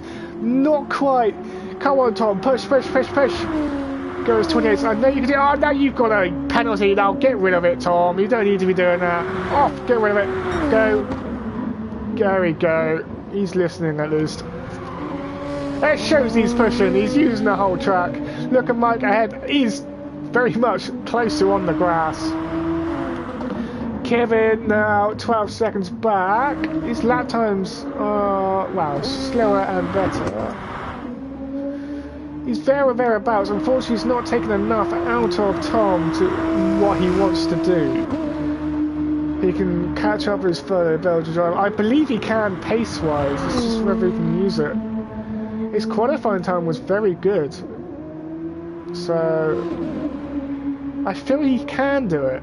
It's just whether he can do it with Tom now. The bit, so he's gained back on Mike, now a 6/10. So it seems that Mike is better on the straight line out of turns 1 and 2, but then Tom's better through the corners. And I think Mike's made a mistake because he's just dropped another handful of time. A few temps is all it is, but he's got Tom now in his slipstream. It says he's fearless. Well, I hope for his sake he is, because Tom is putting on the pressure. Now, do not shake, Mike. You're a TC driver. You can put up with this pressure. You're a seasoned warrior. Look at these two GTRs. Look how close they are. The race is very much on now for the podium. Well, they're both in podium positions, but you know what I mean. Let's see who will get the second spot. Look at that. Yet another purple. Shows he is pushing. Shows he wants that position. And amongst all the excitement, I completely forgot to look at the comments, but right now what's on track is more exciting, no offense. Because we have a real genuine fan. Mike's gone a little bit wide there. I don't think he wanted to. Maybe he's just been defensive there on the left-hand side of this next corner. He's well ahead. Tom just can't make the way through there. He's going to have to wait. He's going to have to try and keep the slipstream. I don't even know the best place to overtake around here. I'm such a noob. But Mike is doing enough right now. Tom is faster right now, it seems. Their tyre wear is very similar. Mike a little bit less fuel, so that suggests that Tom is absolutely revving the car out, trying to eke every kilometre per hour out of the car. There he is, as if on key. Yeah, wow, he's not revving as much as he can. Only personal best. There he goes, 28.8, a very good lap time. There he goes. I knew he could do 28. I asked him to do it, and he's doing it. He must be listening to the team boss. Now guys, don't crash. Don't hit your teammate. I know you're not a teammate in this series. It would be rather awkward in the chat box later on if there is contact. He's still within slipstream strength. But yeah, Mike is definitely quicker through the first two, well, first sector for sure. I'm going to say most of the second sector is quicker. Let's have a look. Oh, I don't want to look at the live time because I just know something will happen as soon as I go onto that page. He's within half a second now, Tom. I reckon his best bet is on the exit of this corner if he can get down the power right. Because I think Mike struggles through here. Could be wrong, of course. Mike could be laughing at me, but the car just seems more short in Tom's hands through here. He's keeping it at half a second. Be careful there, the white line, Tom. I know you dropped a little bit of time, but the sunshine coming down. We are at 16:15 evening time. Of course, this time of year it would normally be dark about now. 6/10 of a second there. Let's go through the field, make sure I'm not missing out on another battle. Look, Netabat is catching Corey. 2 seconds, it wasn't that close before, so the Belgian driver is definitely catching the Canadian driver there. Showing he's got real pace when he needs it, and he's showing it now, he's showing his teeth. Poor Corey can look back now and see that mad grill coming at him. Neto's gonna push and push and push, and he will catch him, I believe. I reckon it's lap 40 now. Within 10 laps, he will be snapping at the heels. What's that say on the back of his car? I want to look. I want to change view. Let me, camera. Night. Oh, a little bit loose there. Crazy. Dimmy dampers. Sorry if I got the name wrong. I really should have revised. But yeah, taking the shorter line through there, he's pushing 1.8 seconds. This is going to be a very close gap. So, did Neto just get a purple there? I believe. 129.4. Yes, he did get a purple. Excellent pace there for the Belgian driver. He's taken a good, what, 10th out of the purple time. So, in theory, he should be able to do a 28.2, and I see no reason why not. Go on, go beat Miller's time. These guys are seriously impressive. Orange Juggernaut on the team. I don't think they are drivers for Orange Juggernaut anymore. I don't know the whole story though, so I probably shouldn't broadcast that, because I could be completely wrong on that fact. Yet another wrong fact by THG TSO 40. Brought to you by the World Tour Racing Club. But yes, he's within slipstream range now. The battle for 5th is on. The battle for 2nd is calmed down a little. So I'm expecting Tom to drop back a little bit down here. So, oh, there it is. I actually caught something for once. Neto's going up the inside now. Think carefully here, Corey. That's it. Just let him have the corner. Get the exit. Get the power down. Get the power down. Go, go, go. I think he's doing an excellent job with the power. He seems to be right. Get the slipstream. Is he going to try and go fully inside? I do not know. I think that's his best bet. But it's more like getting the power. Just don't crash at the top of this hill. No, he thinks better of it. That's good. That's good driving there from Corey. Get the power. I think Neta struggled a little bit there. Probably just trying to get the power down a little bit too soon. I know he's pulled out a 10th, but I feel like Corey should, with the slipstream as well. No, he's thinking better of it. I don't blame him. Take some I'm going to call crazy nuts to get up the inside there. 6/10, he's dropping back a bit. His tyre, oh, look at the tyre difference. That's why he's dropping back. Neto's got way better tyre wear. That's a shame there for Corey, but I still feel his aim should be top 5. Yeah, Neto is pulling away. According to me, every driver's capable of top 5, and I don't see why not. Enrico here, 130.8. Look at the consistency, laps 39 and lap 40, very consistent. Dropped a few temps on lap 41, lap 42 now. Let's see what that lap time is. Look at the difference, 7.1 seconds. Matt's definitely reading an M. One of our older drivers showing that the World Tour Race Club is for everyone, young and old. I'm probably, what, I'll call myself middle age. He's one of our senior citizens, should I say, or is that rude? I don't know. If I get a complaint in my inbox later, I know it's rude. Car number 56 with car number 22, I believe, on the side. Am I right? Am I right? Yes, so car number 5622. Yes, if you don't change your numbers at the top, I will be calling you the wrong numbers just out of spite for trying to trick me. Now, if you do not mind, I am going to take a small little break from the commentary booth. Just check through the field, make sure I'm not going to miss anything. Kevin is 23 seconds ahead of Neta. Neta can catch him in theory. He would take some stellar driving from the Belgian driver. This Belgian driver is again, right on pace, if not better, and he's gone a little bit wide there. I hate seeing that, but hell, I might be doing that later myself, so maybe I can complain at myself for a little while. Ah, he's gone purple, proving me wrong. Look at that, whole 10th down. Now, in my personal opinion, that's a naughty purple, because he went wide. I don't like it. But if you can get past this lap, I don't see why not. Proves me wrong. Let's see what he does down here. Using the curb on entry, using the curb on the apex, showing he's still got plenty of life in the tyres. Well, at least don't look like they have much life in them, but he's proven me wrong, and the car is proving pretty solid on the way it's performing. This is the way it looks. He's got a solid race car beneath him right now. 3/10 down. Not what he wants to see, but with the tyre life like that, that's to be expected, frankly. THC Tom, THC Mike, 1.5 seconds. That's pretty much stayed as it is. Of course, Tom will not be.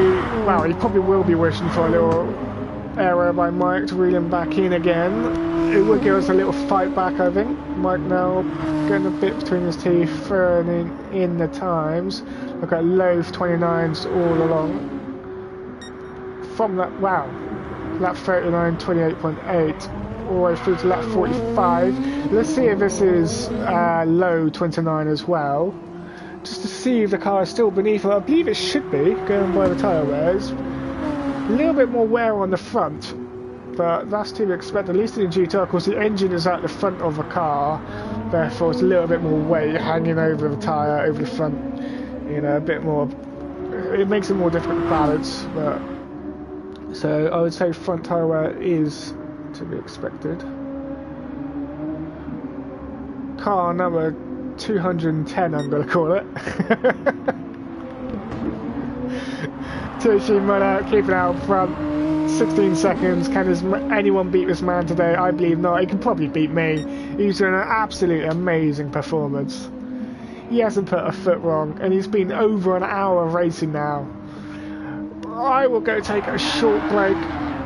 I keep saying that. I've been trying to say it for the last 2 years. When this race is too exciting, I can't put it down myself. But I will force myself. I will leave the camera on THD Muller for now.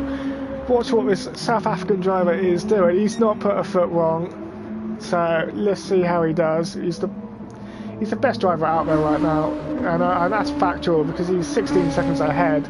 He's nearly lapping some of the... Well, I'm going to call it the unlucky driver, Matt.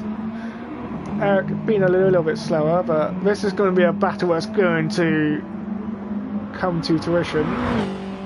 So I'm going to say to be continued right after my little break. Let's leave it on Muller. Hope you enjoy, guys.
And as per all newbie commentators, I've missed everything I wanted to see.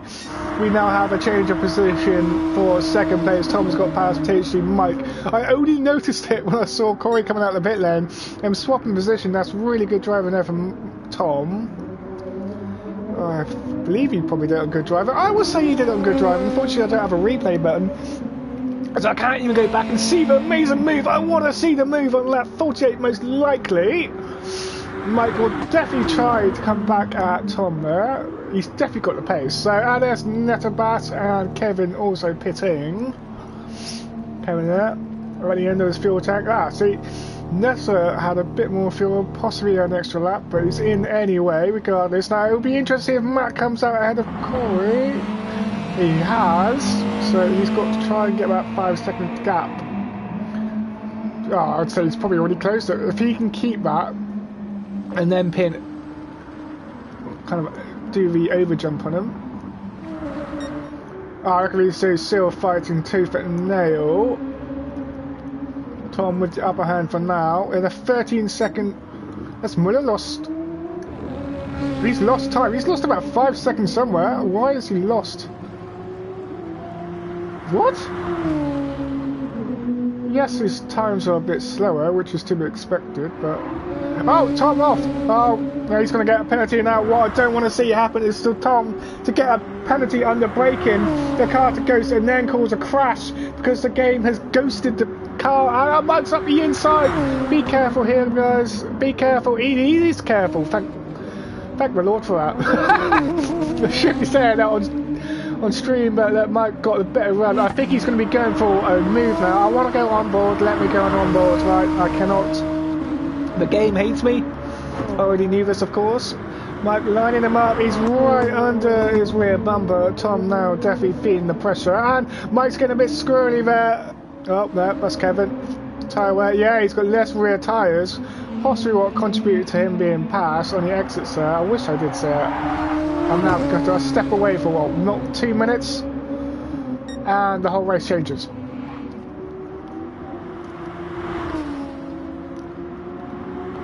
Very close front. Tom is fighting the Hulk now for... Is he going to stay ahead? Yes, he is. He's covered the line. Mike can't... I think Tom's overdriving it a bit. I know he's there, but you got to get your rear view mirror and just rip it out of the car. I believe I did that in the scene in Bullet with the police going down the hill. Now they're going down this hill. Tom, get rid of your mirrors. You do not need them. Mirrors are bad. Look where you're going, not where you've been. Right. Blue flags as well. Is that Netabas getting... Yes, it is Netabas. Will he may take a role in this overtake that's about to happen? Well, I'm not even watching it because I'm noob. Here he has purple for Mike, probably picking up the slipstream, still very pushing, that's very good there. Squirreling under power, I'm not surprised going by those rear tyres. I believe Kevin Netabas is going to play a major role in what's about to happen here. Of course, I do not want to do curse with the commentator, but hopefully both of these drivers can make it safely through. And hello, gentlemen on the stream. I can actually read the comments now. I figured it out. I might be a noob, but I'm learning on the job. Netabas lets him through very nicely indeed. Very fair driving. Thank you for that, Neta, showing what a gentleman you really are. He cost himself 4 seconds, but he didn't upset the racing ahead, which is third and fourth. Very much on it. This is what's difficult on this track. You could be quicker, but you can't always get past. You probably need about 7-8 tenths a lap to be quicker to get the pass done, but it's such a small track that it's hard to be that much faster than the other either. See, 9 tenths slower, equals tyre wear, kill him. They're going to have to pit very soon, well at least Mike is. And he's looking up the inside there, not quite, he's going to get him an exit. I reckon he might, to be fair. He got what I believe to be a better exit than Tom, so he went on the yellow sausage curb there. They might look pretty, but they don't do your tyres any good and they don't help you drive out of the corner, but Mike takes a caution there, thankfully. Still squirreling there, his rear tyres are killing him. Tom has slightly better tyres. They're both going to be in the pits. This will be a fight between the better of the two THD pit crews. So, who should I bribe this evening? Should I bribe Tom's pit crews maybe? A free beer after the racing? Possibly. How get him an extra second maybe? I might go just take a few of the wheel nuts out of Mike's car. I mean, we're at the Red Bull Ring. I mean, if you only watched the F1 recently, they keep messing up their pit stops, so maybe that'll happen. A bit of foul play maybe. Maybe we get one of the pit girls to distract Mike in the pit lane. Not that I suggest such things, of course. There's Tom pulling over there. No, I believe he's just taking a very defensive line. Muller back in the pit lane. 41 minutes to go. These two follow in. This will be interesting now. In theory, they should have very similar pit times. Kevin Eck going purple, but this is too close to call. All three of the top drivers in at this point. Very good to see. The racing is intense. Muller there. Put in the field, come on, he's just sat waiting, he doesn't want to be sat there waiting now. They're still changing the tyres on Mike's car, no loose wheel nuts, I don't think so. Damn it, I need to pay him more. Right, Tom, look, his wheels are on, I paid them fairly, I mean unfairly. So, 3 tenths of a second between the two, so we crossed the line. So, I can't even look back, this is rubbish. Give me more controls, game. He's gone over the white line there on exit, that is not good, he's gonna get trouble for that. Unfortunately, Mike, I was watching him on stream, so yeah, let's hand him 10 seconds for that, why not? Why not? Just in case he beats Tom by 8 seconds. But now it's new tyres for both drivers. It's going to be all about pace. I believe Mike has the pace. He's had a little bit of an issue there coming off of turn 2, but he's within the slipstream. Half a second in it. I think he's going to hold position this lap. See if we can get a good exit out of here. Debatable, using the track, which is good, but he's a little bit square. Where is Muller? He's dropped a lot of time. Why has Muller dropped so much time? Did I pay the wrong mechanic? I think I paid the wrong mechanic. I've got my THC pit crews wrong.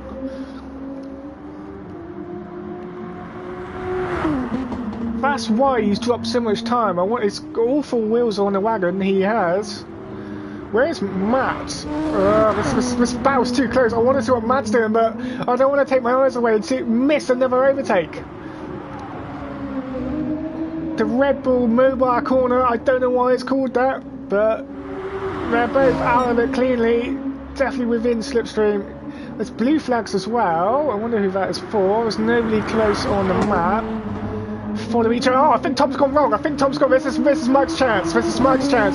He pulls it offside. He's got the shorter run to the corner. Tom will have to concede the. Oh no, he's got a penalty, so he will have to concede the position. Please do not ghost and cause a crash. This is one thing I do hate about the game. Be very careful, Mike. Be very careful. Do not go inside that car. It's a wide bullet, and they are indeed very close, but they both live. I'm so glad to see that happen. It's so horrible to see the cars ghost and then cause a collision, not because of bad driving, but because the game has ghosted the car and then made it solid again on exit. And Tom keeps position! Wow! I did not expect that. I know he got a good run, but I did not expect him to keep position through there. That was seriously good driving. I wish I was that good. Very well. I think Mike may have given him a bit of... Well, maybe he got a bit of a bad exit, maybe. But I feel he should have had that. I think that's a missed opportunity for Mike there. All over the curbs, look, they're copying each other. Mike is the faster driver. He can get through, but will he get through? That there is the question. Car number 210 is pushing car number 790. Because yet again, Tom has a big 0 on the end, so I just add the 0 to the end of his number. 29.5. So he's lost a second that, probably due to the fighting. There's 37 minutes to go. Oh no, there's contact! There's contact from Mike. So I'm assuming Tom just braked a little bit. There's no damage on the other car, so that's good. He got away with it. Tom, Mike there just egging it on. Go quicker, mate, quicker, I'm quicker than it. Go on, push, push, push. Probably trying to pressure Tom into a mistake, which I believe is what. Hey, look at that! Tom's gone wide. Tom's gone wide. Or. No, he still kept it. I wonder if he's going to get a penalty though. Mike took, I'm going to call it evasive action there in case Tom went round, but he did not. Very close fight here. Oh, Mike's got a better accent. He's going to pounce. He's going to go for the left up here, surely. I reckon he's going to go for the left. I can't change view. I want to change view. No. He wasn't far enough along the sides. This is some great defensive driving by Tom, it must be said. To keep this pressure, what, 3-4 laps now? Within 2/10 of a second. I think Mike's got the run, but I'm not sure he's going to find his way past up here on the right hand. He's going for it! Well, why not? Let's prove the commentator wrong. He's going to go for it. Tom, please be careful. It's very easy to cause a crash here.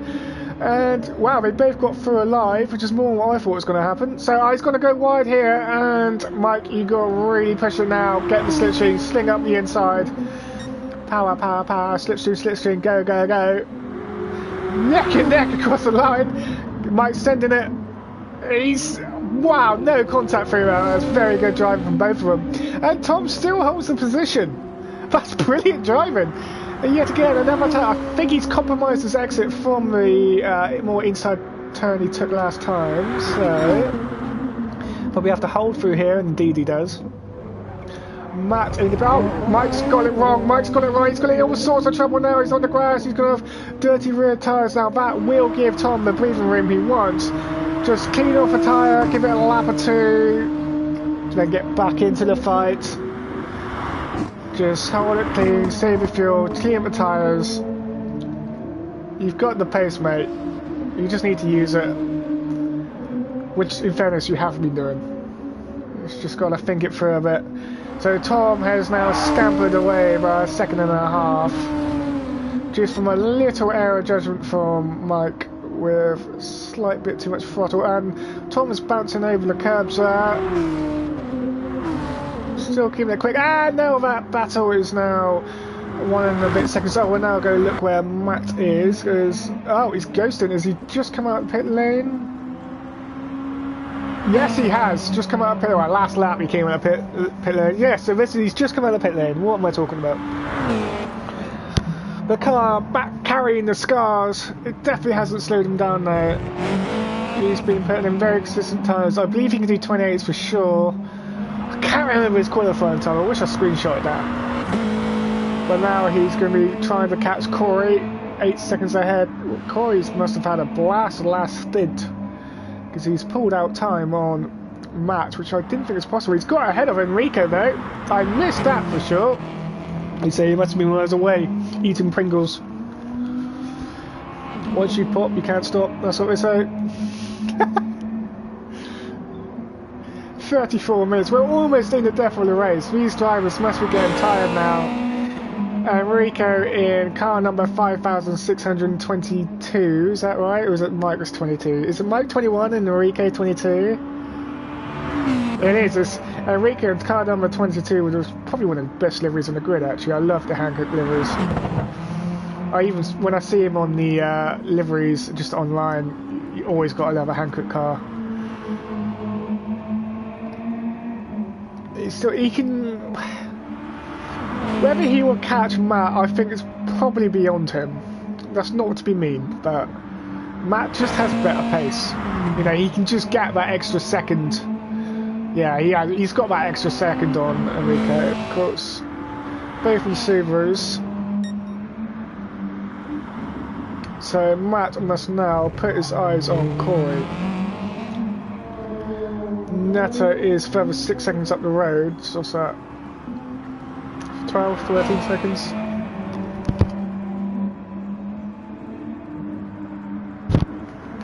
Let's call it 14 seconds because you want to be ahead as well. I'm going to say for him to get 5th, that's a tall order, actually. But a tall order is achievable.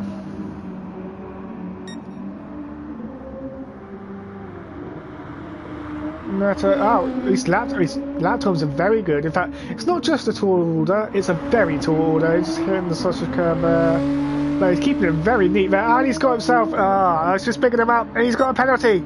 Adam, do not do this. It's the curse of the commentator. Now, he should lose this up into turn 1. As I previously said, of course, he is allowed to carry that penalty this lap because he got out the final corner. All right, very nice gentleman driver there, losing it at the start of the straight. Now, personally, I'll probably try to lose it at the end of the straight where you're going to lose time, so that way he can keep the speed all along the straight rather than drop the speed and then keep that lost speed all the way through the straight, if that makes sense. It does in my head.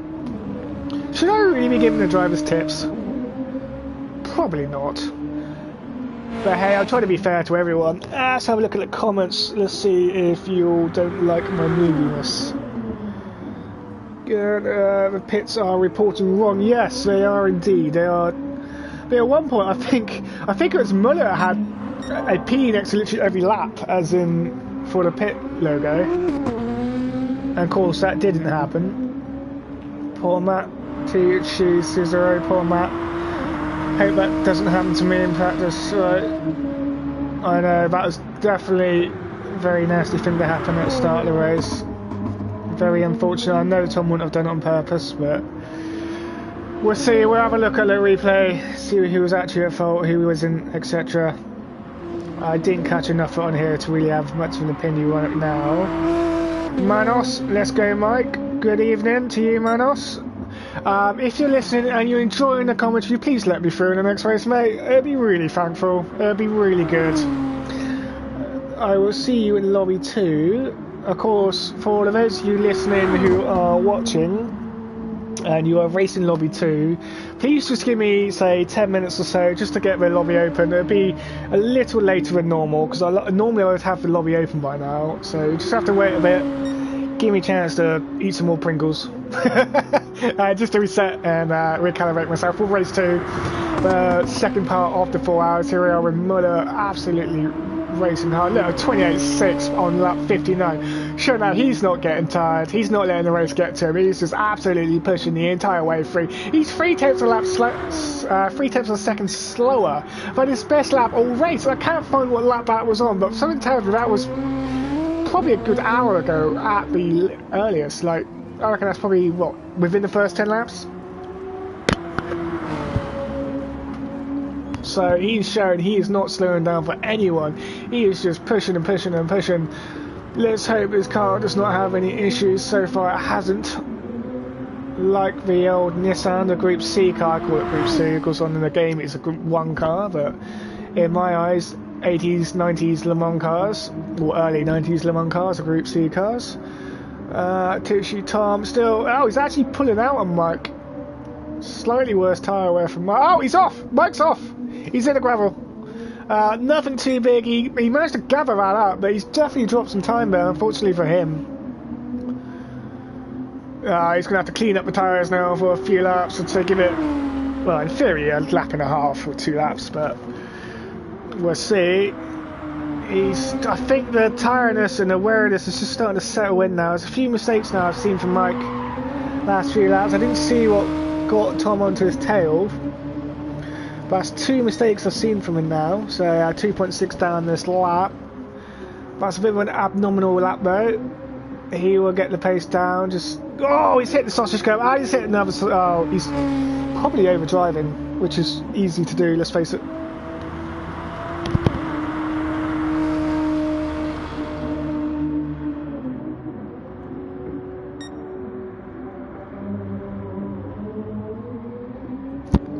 Let's see if that mean green fighting machine will come back stronger at the end of the race. At the Stint 1, he did very well with the car, with fuel and tyre wise, so I believe that means he has some reserve. I feel like he definitely can take the fight to Tom for 2nd place. So, Manos, if you're watching, if you just pull over, give me a good 10 seconds to get ahead of you, that'd be really helpful, mate. Pepsi, if you can let me through as well, that'd be awesome. I am wearing your shirt, by the way, so I think that's worth 10 seconds. The team boss bribing people, of course not. Kevin is on the march. See, I thought he was racing Mike then for a second. I was a bit surprised in myself. He is not. He is me lapping Enrico. pushing on. Kevin's putting a very solid performance. Look at those lap times.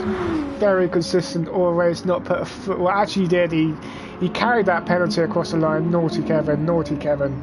But...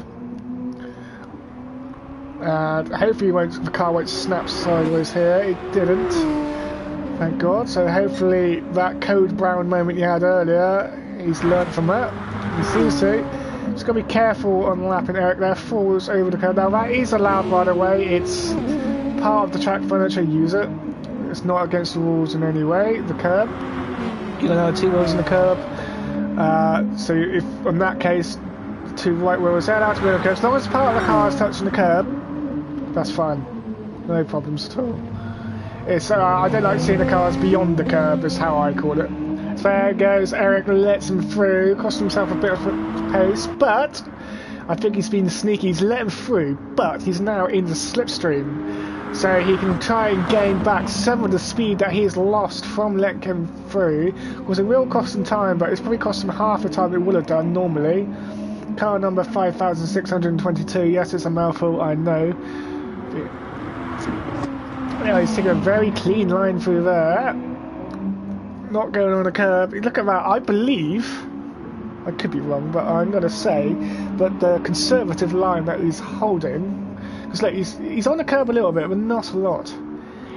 He's trying to conserve the tyres. That's what I would call it. So it's less, obviously on the tyre, it's a bit less friction on the curbs there. A little less abrasive, helps conserve the tyre wear a little. He's out on the exit curb there. Again, he's getting that slip. He's a lap car, but he's still using the slipstream. Great driver there, Eric. Brilliant driver. I like it. Sneaky, but it's true. It's working. 132.6. Maybe it's not then. That's assuming the time is correct, and I think Kevin's doing the old exit trick. I'm going to call it that. Maybe unfairly. Yeah, there goes half a second now. Hopefully Eric doesn't get caught up in a ghosting car incident. He doesn't. He's miles back. He's in safe lands. Safe lands. That's a new one. Why don't we use it? Letterbass in 5th place. I did say he'd be good at aiming for 5th, and he's doing it. I want to see Corey not being biased at all. Of course not. I want to see Corey keep going for 5th. His times just aren't there yet, though.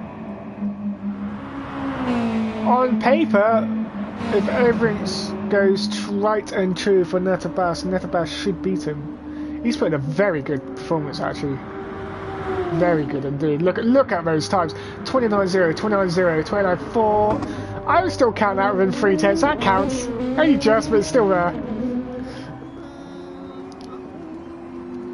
Belgium Vape Crew. I have no idea who they are.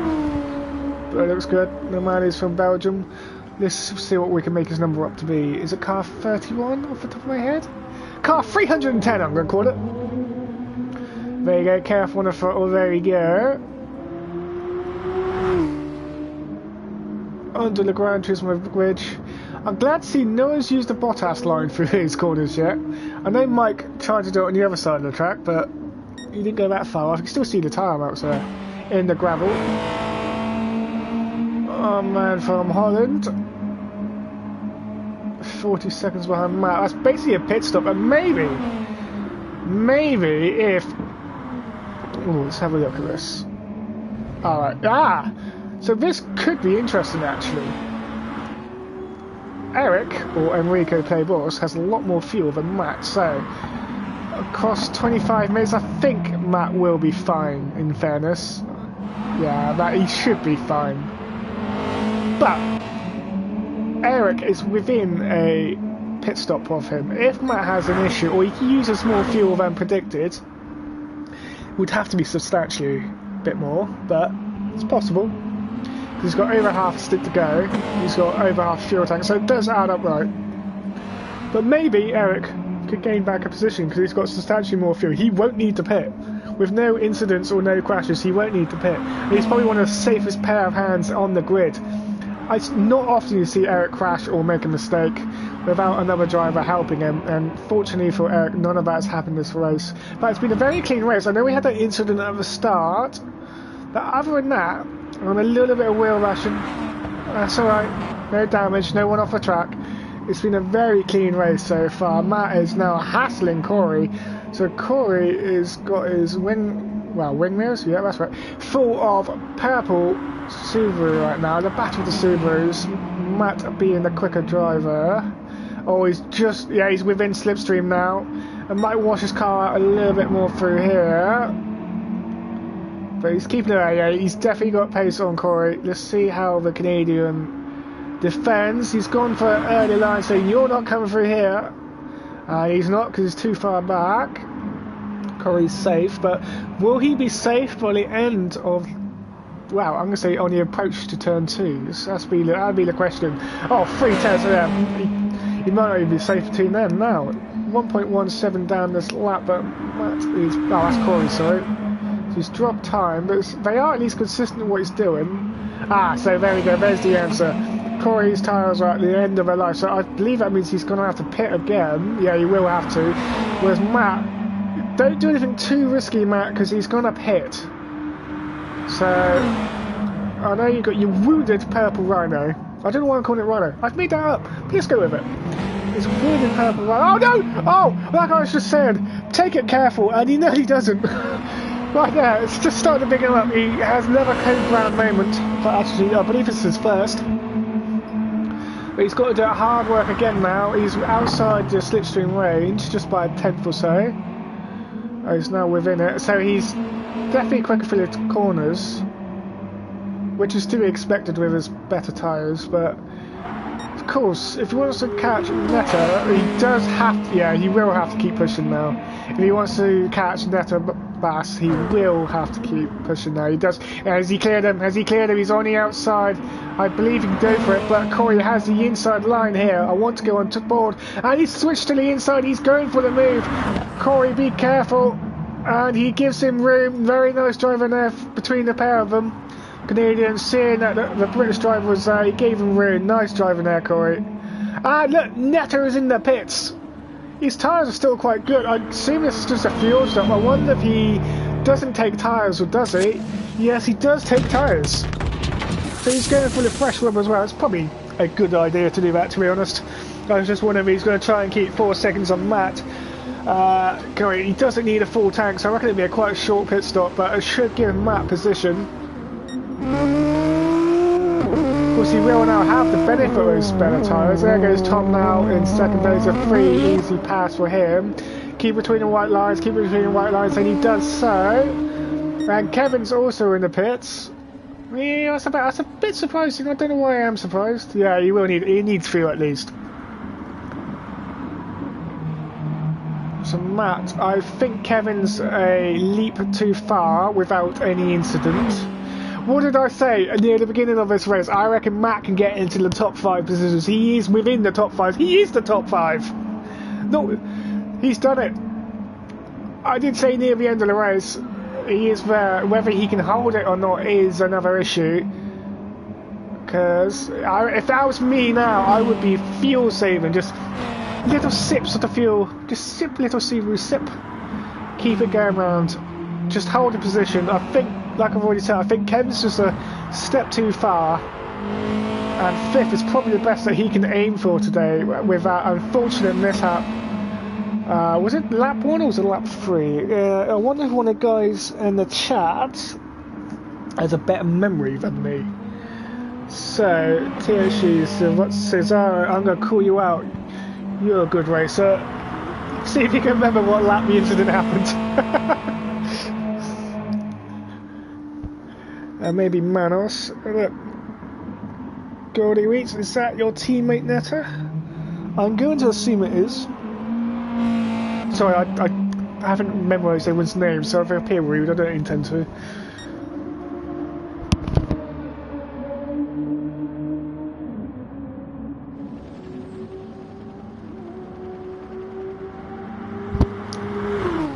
Lap 67, lap 68, Mike.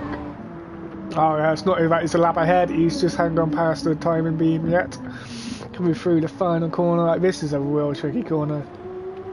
Less than 20 minutes to go. Anything can happen yet. Mike is 41 seconds ahead, but there's a lot of 41 seconds in 20 minutes. Anything can happen. Mike's already blinked a few times today. You can still chase it. You never give up, you never give in, and you never say die. 4 seconds. So Tom's eked out a gap. Now that... I don't want to sound rude to Tom, but I wasn't expecting him to on pace alone, but it appears he's done it. Tom has yet again proved me wrong, frankly, because I was expecting Mike to catch him, and he hasn't.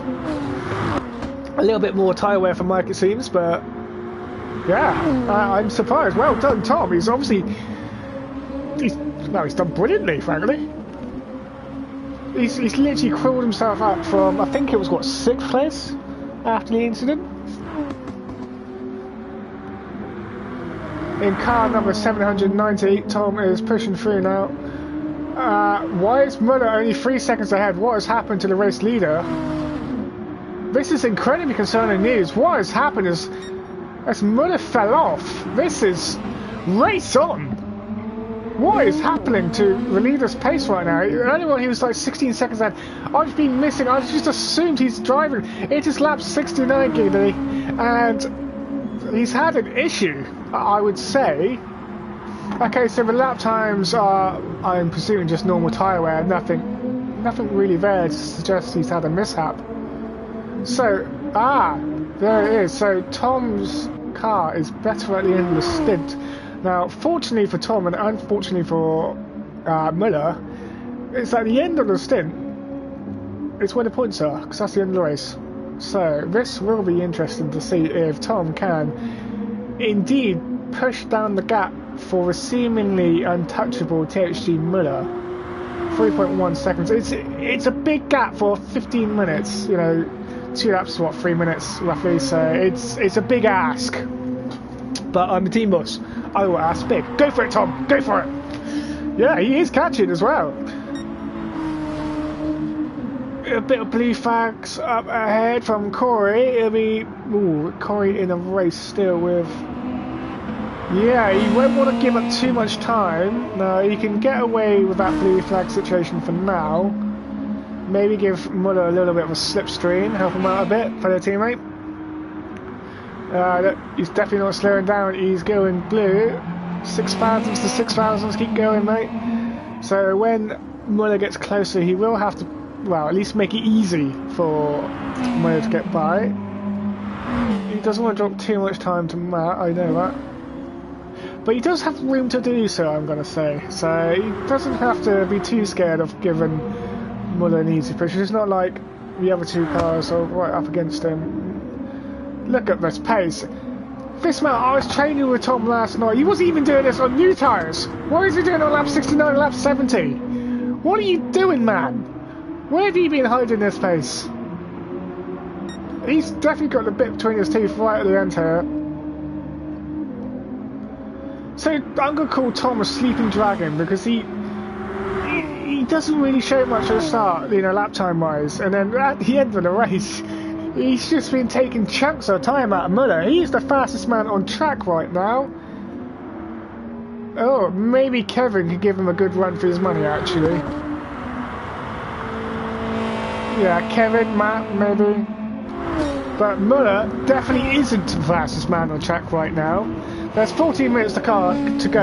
The car ahead of him was off. Let's see, well, let's hope Corey doesn't get a penalty for the last...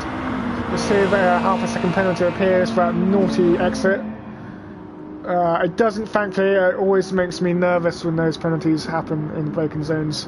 But we got a... No, just Lappery, don't get too excited, Adam. The mean green fighting machine is getting past Netabas. So where's Corey? Let's just let him through now, is what I would suggest. I would probably make it easier on the straight. He doesn't, but now he's in the realms of wanting to let him through. There he goes, he does it. Nicely done, let them both through. Good on you, mate.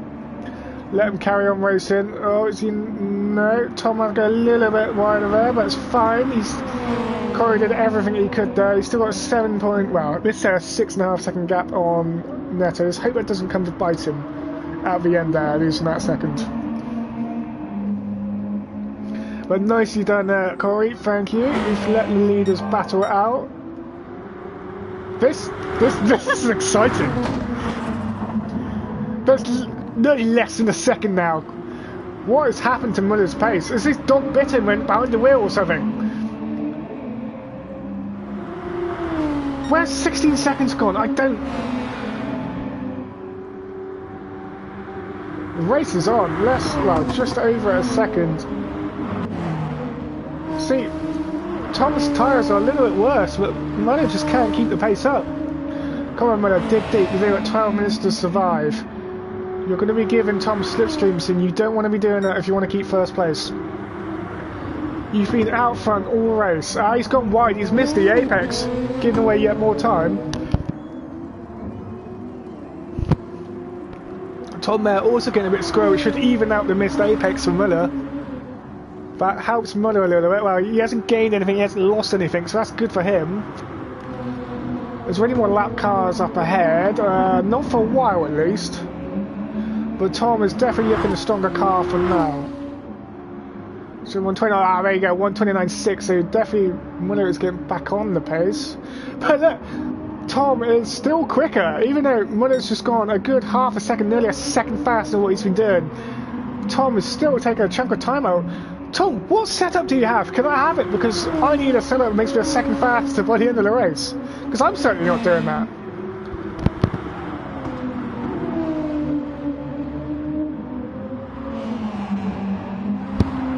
I must admit, I thought the race was almost done, but this is proof of what I said earlier. It's never done until it's done, and Corey's in the pits. He couldn't quite eke the fuel out. No, he didn't have any fuel. So that means Netterbass will get ahead, and he's got a full tank of fuel. He will not need to pit. So Corey has lost position to Netter. Both cars are gone half a second penalty. Presumably going to clear out of the final corner, I presume. He's got some phantom on the side of his car. I wouldn't mind some of that. Well, he's using the penalty. That's good thinking there by Netter. He's killed off the penalty whilst letting Mike through, and unfortunately Mike's done the same thing. So he hasn't actually lapped Netterbass. So there he goes. Got on it. That traction control saving him. Not a bad idea for that. So hopefully it won't cost Mike some time.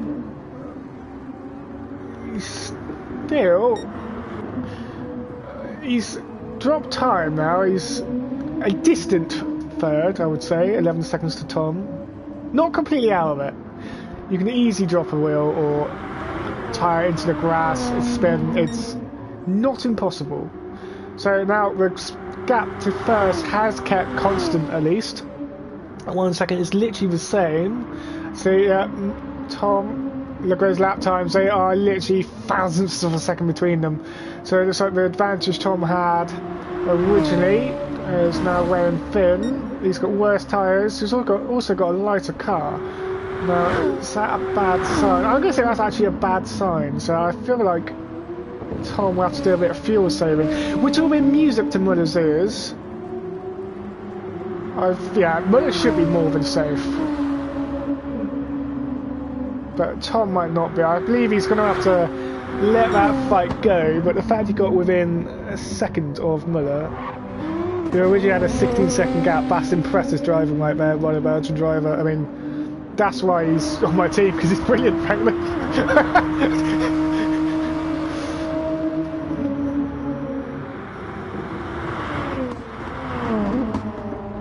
He's still keeping the pressure on him. He's not letting him go. He's going to fight it out to the end. I just hope there's no incident at the end there. Mike is still behind Netter, so he's not exactly right behind Netter either. He's not hassling for space on the track, and the reason why is because Netter has a lot better tyres right now than Mike. Where is he? There he is. Mike's missing a good chunk of meat from the tyres. Meat is actually rubber. Tyres are not made out of meat. If somebody can correct me on the chat, can someone correct me that tyres are not made out of meat? I believe they're not.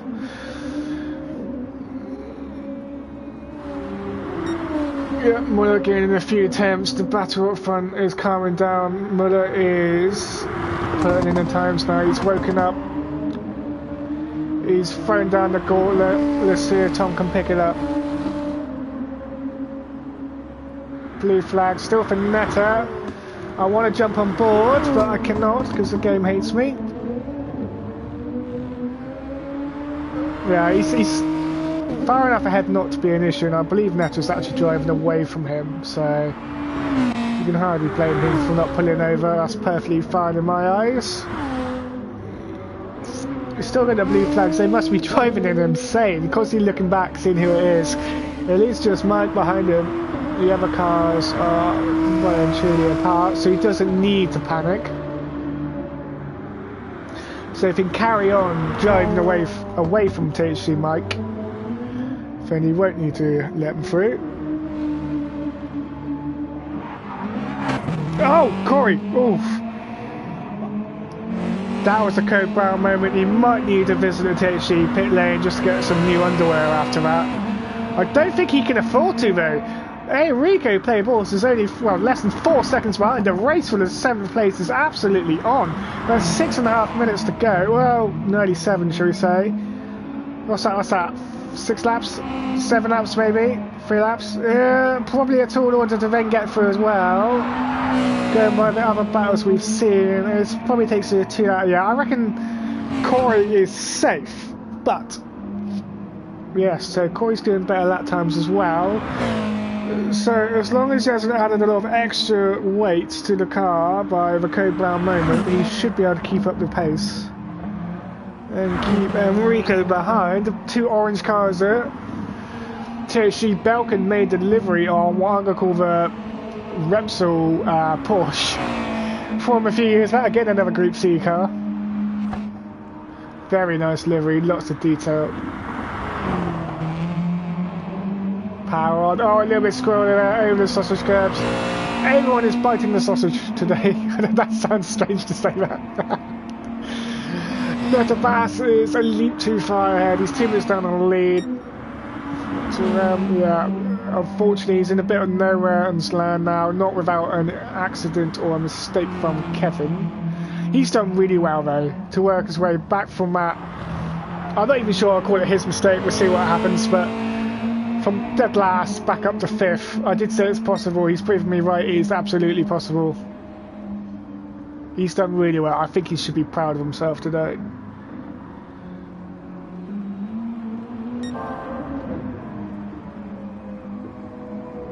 There is Kevin. Unfortunately stuck in no man's land, so if I was Kevin right now, I would say conserve fuel, conserve the car a bit. I think his fuel is more than okay, really. He can push. He can't pit or anything, so he can't do a do or die move for fastest lap. So he's just got to keep it going round, not make any mistakes, don't let up the good work he's put in. Let's see what's going on at front. Thomas dropped time, unfortunately. Did he have an error? Going by the lap chart, I'd say he hasn't had an error. It's just Muller is going fast again. Look at that, 28.8 right at the end of the stint. He must have just gone to sleep for a bit. He thought, it's so far behind me, like, why bother pushing? I'll give Adam some excitement. I did put it in the group chat. Give me some excitement, maybe crash the cars a few times. But he's doing a brilliant job again. He is right on it. Maybe he's going to, well, I was going to suggest putting another fast slap, but he won't. I don't think the tyres will quite give him that capability. He's thrown down the gauntlet. This race is his. I know he must have been looking at the win today.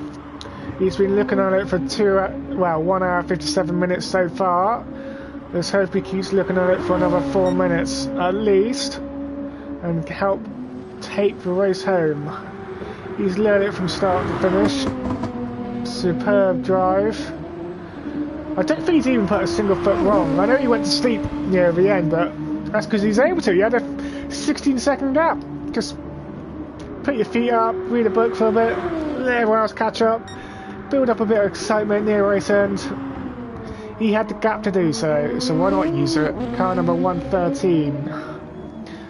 1,130 I'm going to call you. Alright. THC Tom, he's got Mike. Mike has actually caught Tom a bit. Oh, Tom's had a scrappy lap there at the end.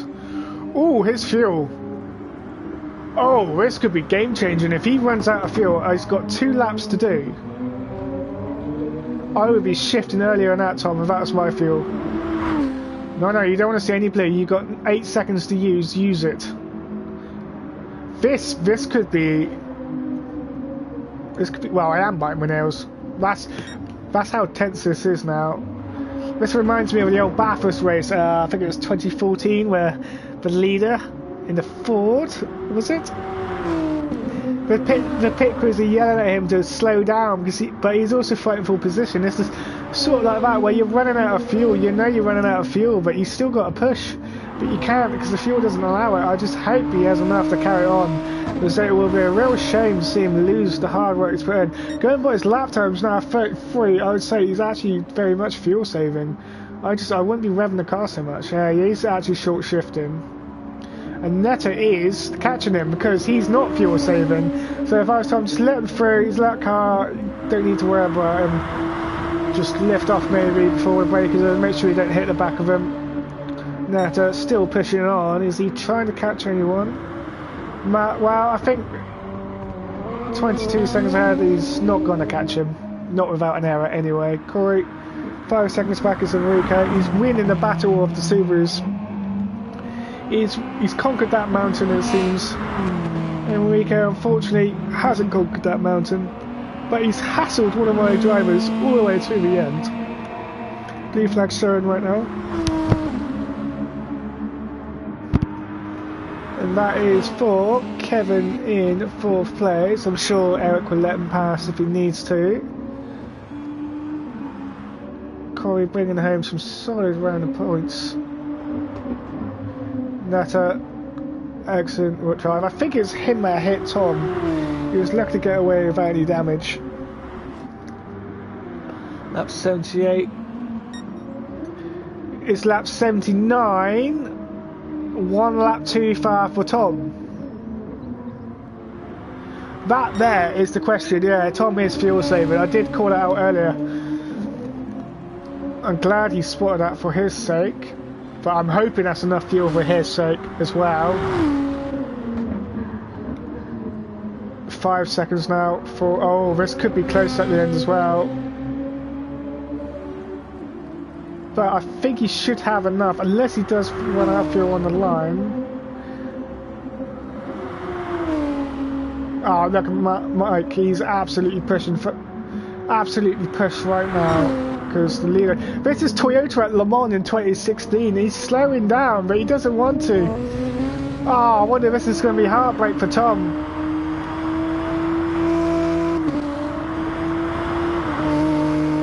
Oh, is this going to be a Kazuki Nakajima moment? Is Mike going to push Tom to the end? He's taken 2 seconds out, but I think Tom's going to finish 3rd here. He's got no pace, he's got no fuel. He's got a little bit... Is this going to be hard? Let's watch the leader go across the line. It's only fair. I am worried about Tom's fuel. But THG Miller, lap 80, the final lap, led it from start to finish. What a race by THG Miller. Absolutely brought it to the field. He's taken the trophy home.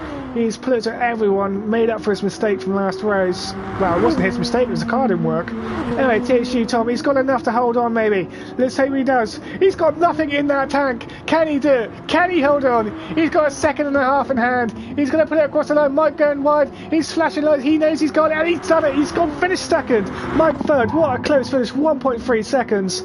Kevin now in 4th. He's got enough fuel, yeah. He's got more fuel than most people. 4th place. Let's see Kevin through, the Belgian driver. Brilliant job.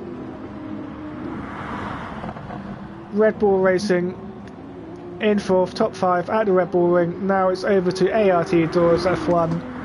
He's brought home safe. Matt in 5th. Netta Bass in a very good result for 6th, and I hope those results all got through correctly. Well done, THC Muller. You deserve that. Brilliant drive, pole position, fastest lap, the hat trick. Brilliant work, my friend. Now, for those of you looking for Lobby 2, I will be opening this very soon. Thank you for joining. If you've watched this race from start to finish, I will just go through the results quickly at the end. It's up for me next. I've got to try and get through past Pepsi. I'm out of breath. I need more than 10 minutes. Well, I was right. What I said, first 10 laps would be the fastest lap. It was lap 4. Well done, Muller. That was a very quick lap. Corey beat the series. Well, second best Subaru. Matt, brilliant drive through the field. Excellent result. Thanks everyone for watching. I hope you enjoyed.